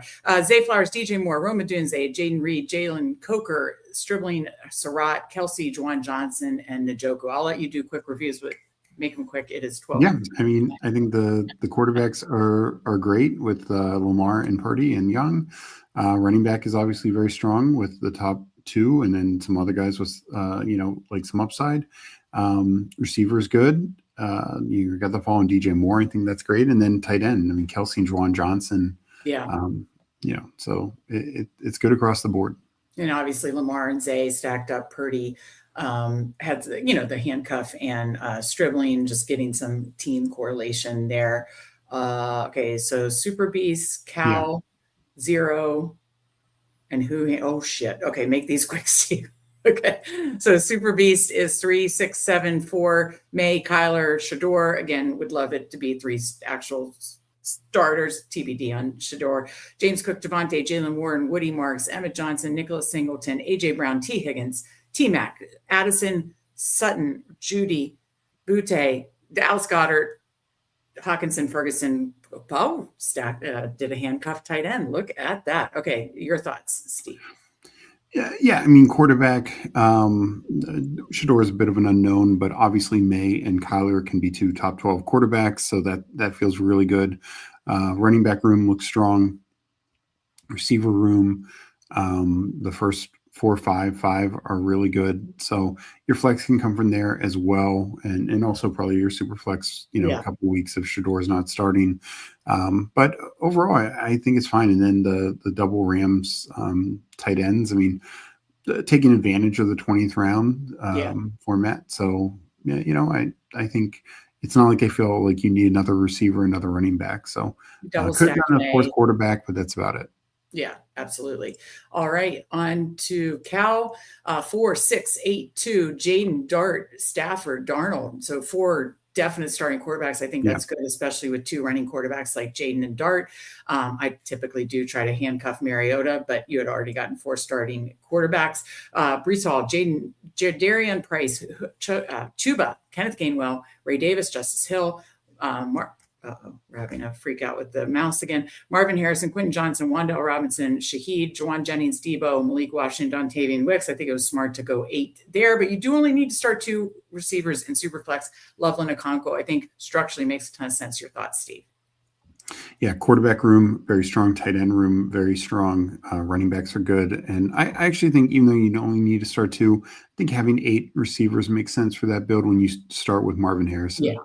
Fair. Absolutely. Okay. So that's Cal's team. Zero's team is 5, 6, 6, 3. Love. So he went late and through quantity, and that makes a ton of sense. Love, Malik Willis, Fernando, Flacco, and Kyle Allen. So, 2 backups, but, and then, obviously TBD. So I think that was very smart to go 5. So 6, 6, 3, JT, Monungai, Jonathan Brooks, Taylor, Mason, Algier, Wilson, Chase, Nico, Christian Watson, Golden, Tucker, Boston, Tyler Warren, Dulcich, and Mayer. So I definitely can see some stacks in there with Love and Watson and Golden, which is fun, and Malik Willis and Dulcich. So very fun there. Steve, your thoughts? Yeah, I totally get why you go 5 when you only have 2 clear starters. And even though they're not like the handcuffs, I think it's still fine because we've just obviously seen Flacco play a lot of games recently. Running back room, kind of an anchor build. And, but I think it's a lot of guys who have potential to play and have some significant roles. And then receivers are very, very stacked up, like a very strong group. So, I think that's good. And, again, typically only need 2. And Chase and Collins can do it, but this kind of team will probably have your flex position come from the receiver room a bit more. Yes, absolutely. And that takes us to Huhames and Legion. So Huhames, 3, 6, 8, 3. Herbert, Lawrence, Mayfield, 3 definite starters like that. Kyron Scattergood, A+ team already. Monty, Ramondre, Blake Corum, Vidal, very strong running back room. BTJ, who I am just moving up and up and up. Love that. Godwin, Myers, Pittman, Antonio Williams, Cup, Bryant, Franklin, Gadsden, Strange, and Otten. So you have Herbert, Vidal, Gadsden, you have Lawrence and the BTJ pick. That makes and Myers, ton of sense. And Baker, Godwin, Otten, nice and stacked up, structurally makes sense, strong in every room. Not much more to say there. Very nice strategy. No, I mean, very, very robust, powerful running back room. Even though he kind of waited, like a little bit, but like he said, he pulled up both Kyron and Scadaboo to get unique, or didn't pull up Scadaboo, but Kyron to get unique. But Kyron, Scadaboo, Monty, Ramondre, that's a very, very strong room. And then the receivers, I think, are a nice combo. That's a still fun receiver room and staff. Yeah. Yeah, very nice. Okay. Every time we do these team reviews, I'm like, shit, we're not getting out of these. Okay. Legion. Oh, man, you stole Scadaboo from us and Legion. That's a tough task. Huhames, very impressive. 5, 6, 6, 3. Caleb, Mahomes, Mac Jones, Davis Mills, Marcus Mariota. So just 2 starters, but 3 backups who, we've definitely seen used. Do you think there's any chance, if they got some starter went down and they got a super good offer for Mac Jones, even with Purdy's stuff, that they would move him? No. A, okay. Mac Jones is the one dealing with an injury right now, but B, no. Okay. All right. Kenneth Walker, Chase Brown, Swift, Bigsby, Katron Allen, Malik Davis, and then Rice, Devontae, J-Mo, Lemon, Worthy, Hunter, Laporta, Andrews, Henry. Every room feels strong. Obviously, the quarterback room does feel a little weaker with just 2 starters, but that was smart to throw 5 at it. Your thoughts? Yeah. Yeah. I mean, it's like sometimes that's what the room gives you, and I think throwing some extra quantity there is smart. And Yeah. Kansas City's really stacked up on this team, with Walker and Rice and everything. So that feels good. Yeah. And good night. And thank you to some of the people. Great stream. Love the energy. Keep it up. Appreciate you, Scott. Great team. Teamwork makes the dream work. Absolutely. I love saying that. Don't I love saying that, Steve? Don't you love hearing me say that? I don't. He did a PGA daily. Thanks for the review. Okay. He has a Kyron Baker, week 17, Who Hames. Fun stuff indeed there. So yeah. Okay. So that covered everybody for this draft. So let's move over to this draft. So for some reason, I don't think we need to look at our team. Let's just save time. Yeah. There. Yeah. Hey, how many times do I say handcuff? I would just have to say handcuff quarterbacks, handcuff running backs. I like this team. Okay. Anyways, moving on. Who Hames at the 2 spot, 3-7-7-3, Allen, Purdy, Mendoza, Chase Brown, pulled up Scatabo. Don't mind that. Javante, Rico, Jonathan Brooks, Katron Allen, Ollie, very strong running back room. Mike Evans, Tate. Whoa, mouse is going out of control. Tate, Shakir, Naylor, Tucker, Trey Harris, Pat Bryant, Kittle, Goddard, Michael Mayer. So yeah, my only note would be with Mendoza. I would probably do a 4th, but other than that, the rooms feel strong. Your thoughts, Steve? Yeah, and I know he thinks Mendoza's starting early, but especially with quarterbacks with early buys, like you're not going to. There's a real chance that you won't have a second starter those weeks, but it's fine. The running back room, I like that. I like the receivers. I like the double tap of the Raiders receivers there as well. Trey Harris, Pat Bryant. I mean, some good young second-year guys. Feel really good. Tight end room, Kittle, Goddard, and tacking on Michael Mayer.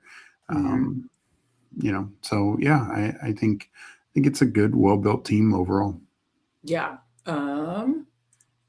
Sorry, I was trying to label ours and go through. I don't think I'm capable of multitasking right now.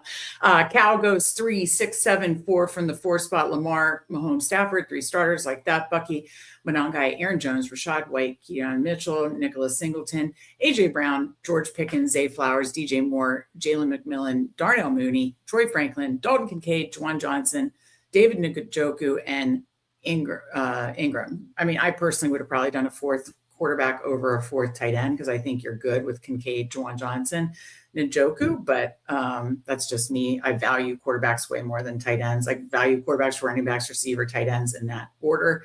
In this contest, I would have done Huntley,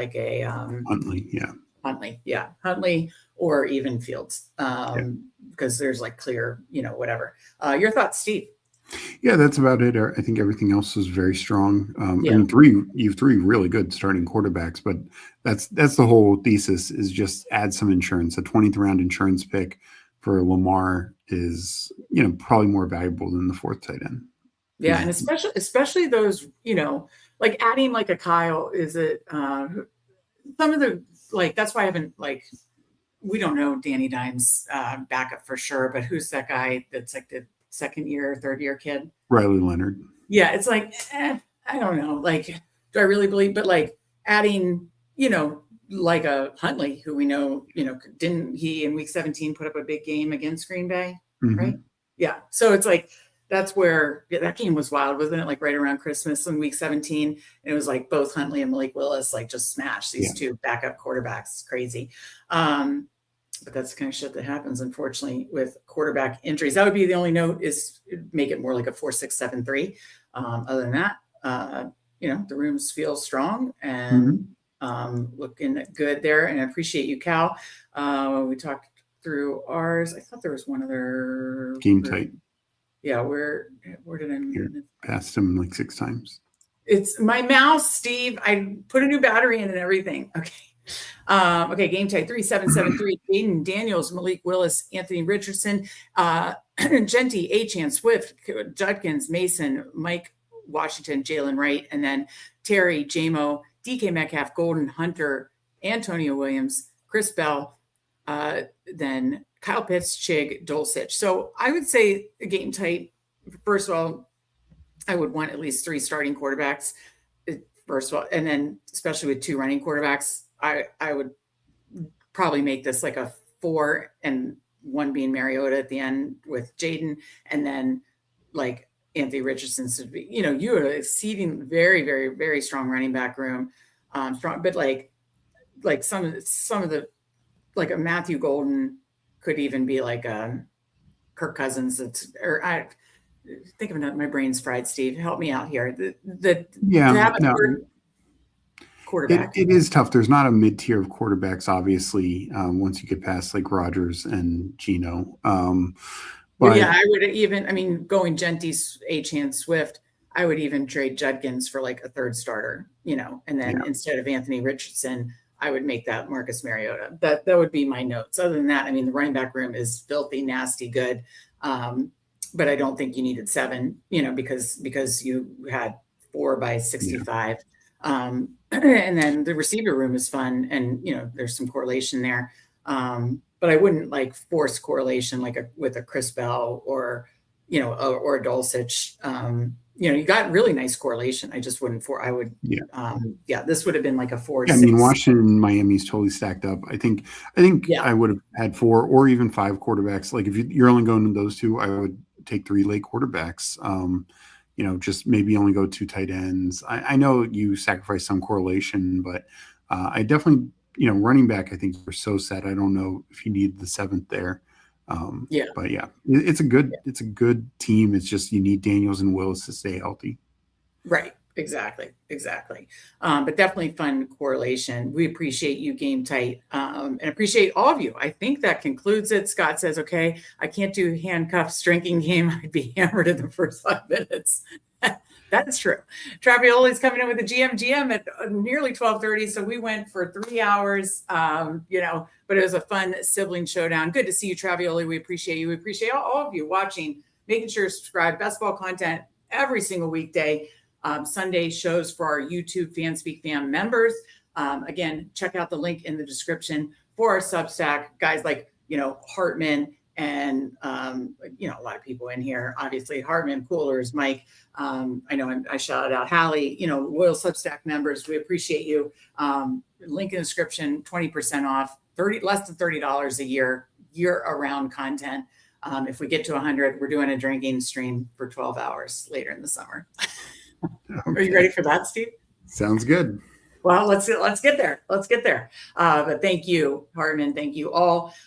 Steve, final thoughts. I will label these bad boys. I was hoping to get rankings up tonight. Rankings are done. So rankings, except my Superflex. So Steve's rankings are all updated. The CSV, I just don't have the photos yet. And my classic rankings are done. Obviously, we talked through the comparisons of who were higher and lower than the market beginning of the show. If you missed that, check it out. It was fun. Coolers supplied us awesome graphic to show who we are higher and lower than the market. So my classic rank, all our CSVs are updated except for my Superflex. But I'll have that and all the photos done tomorrow before my 1 p.m. show with Friends of Best Ball with the commish from So You Think You Can Tout. Apparently there's a tribal council. Don't know when that's happening, but I guess I'll ask him about it. 1 p.m. Eastern tomorrow. I'll have the rankings totally done beforehand. But if you want to check out the rankings, the CSPs are all updated except my Superflex. But everything for the rankings will be updated tomorrow. That's my final thoughts. Join us at 1 p.m. tomorrow for Friends of Best Ball. Steve, your final thoughts. I need to take a drink break. No, thank you all. Hope everyone has a good night, and we will catch you next time. I was going to do a Rudy cam, but he's sleeping with his back towards me. So. All right. That's been fun. Stay in the studio. Okay. I have an outro of our best ball video. Let's see if it works. Thanks guys for Steve, for Rudy. I'm Meg. We'll see you next. If you're serious about crushing best ball in 2026, the Fanspeak Best Ball Guide is built for you. Inside, you'll find breakdowns for all 32 NFL teams, including coaching notes, strengths, weaknesses, and key stats to help you understand every offense heading into draft season. We've also created player profiles for every draftable best ball player, featuring advanced metrics, MVP stats, production data, and exclusive Spike Week charts that highlight league-winning performances. Looking for rookie analysis? Steve, our rookie guru, breaks down this year's incoming rookie class so you know which rookies to prioritize. And whether you're playing season-long, eliminator, or superflex best ball formats, you'll get strategy articles designed specifically for each contest type. The goal is simple. Put all the information you need in one place so you can draft with confidence all season long. The 2026 Fanspeak Best Ball Guide is available exclusively for paid Fanspeak Degen subscribers. Check the links below to join today and unlock everything you need to attack best ball season with an edge over your competition. Fanspeak's Best Ball Guide. Draft smarter, win more, and we'll see you at the top of the leaderboards.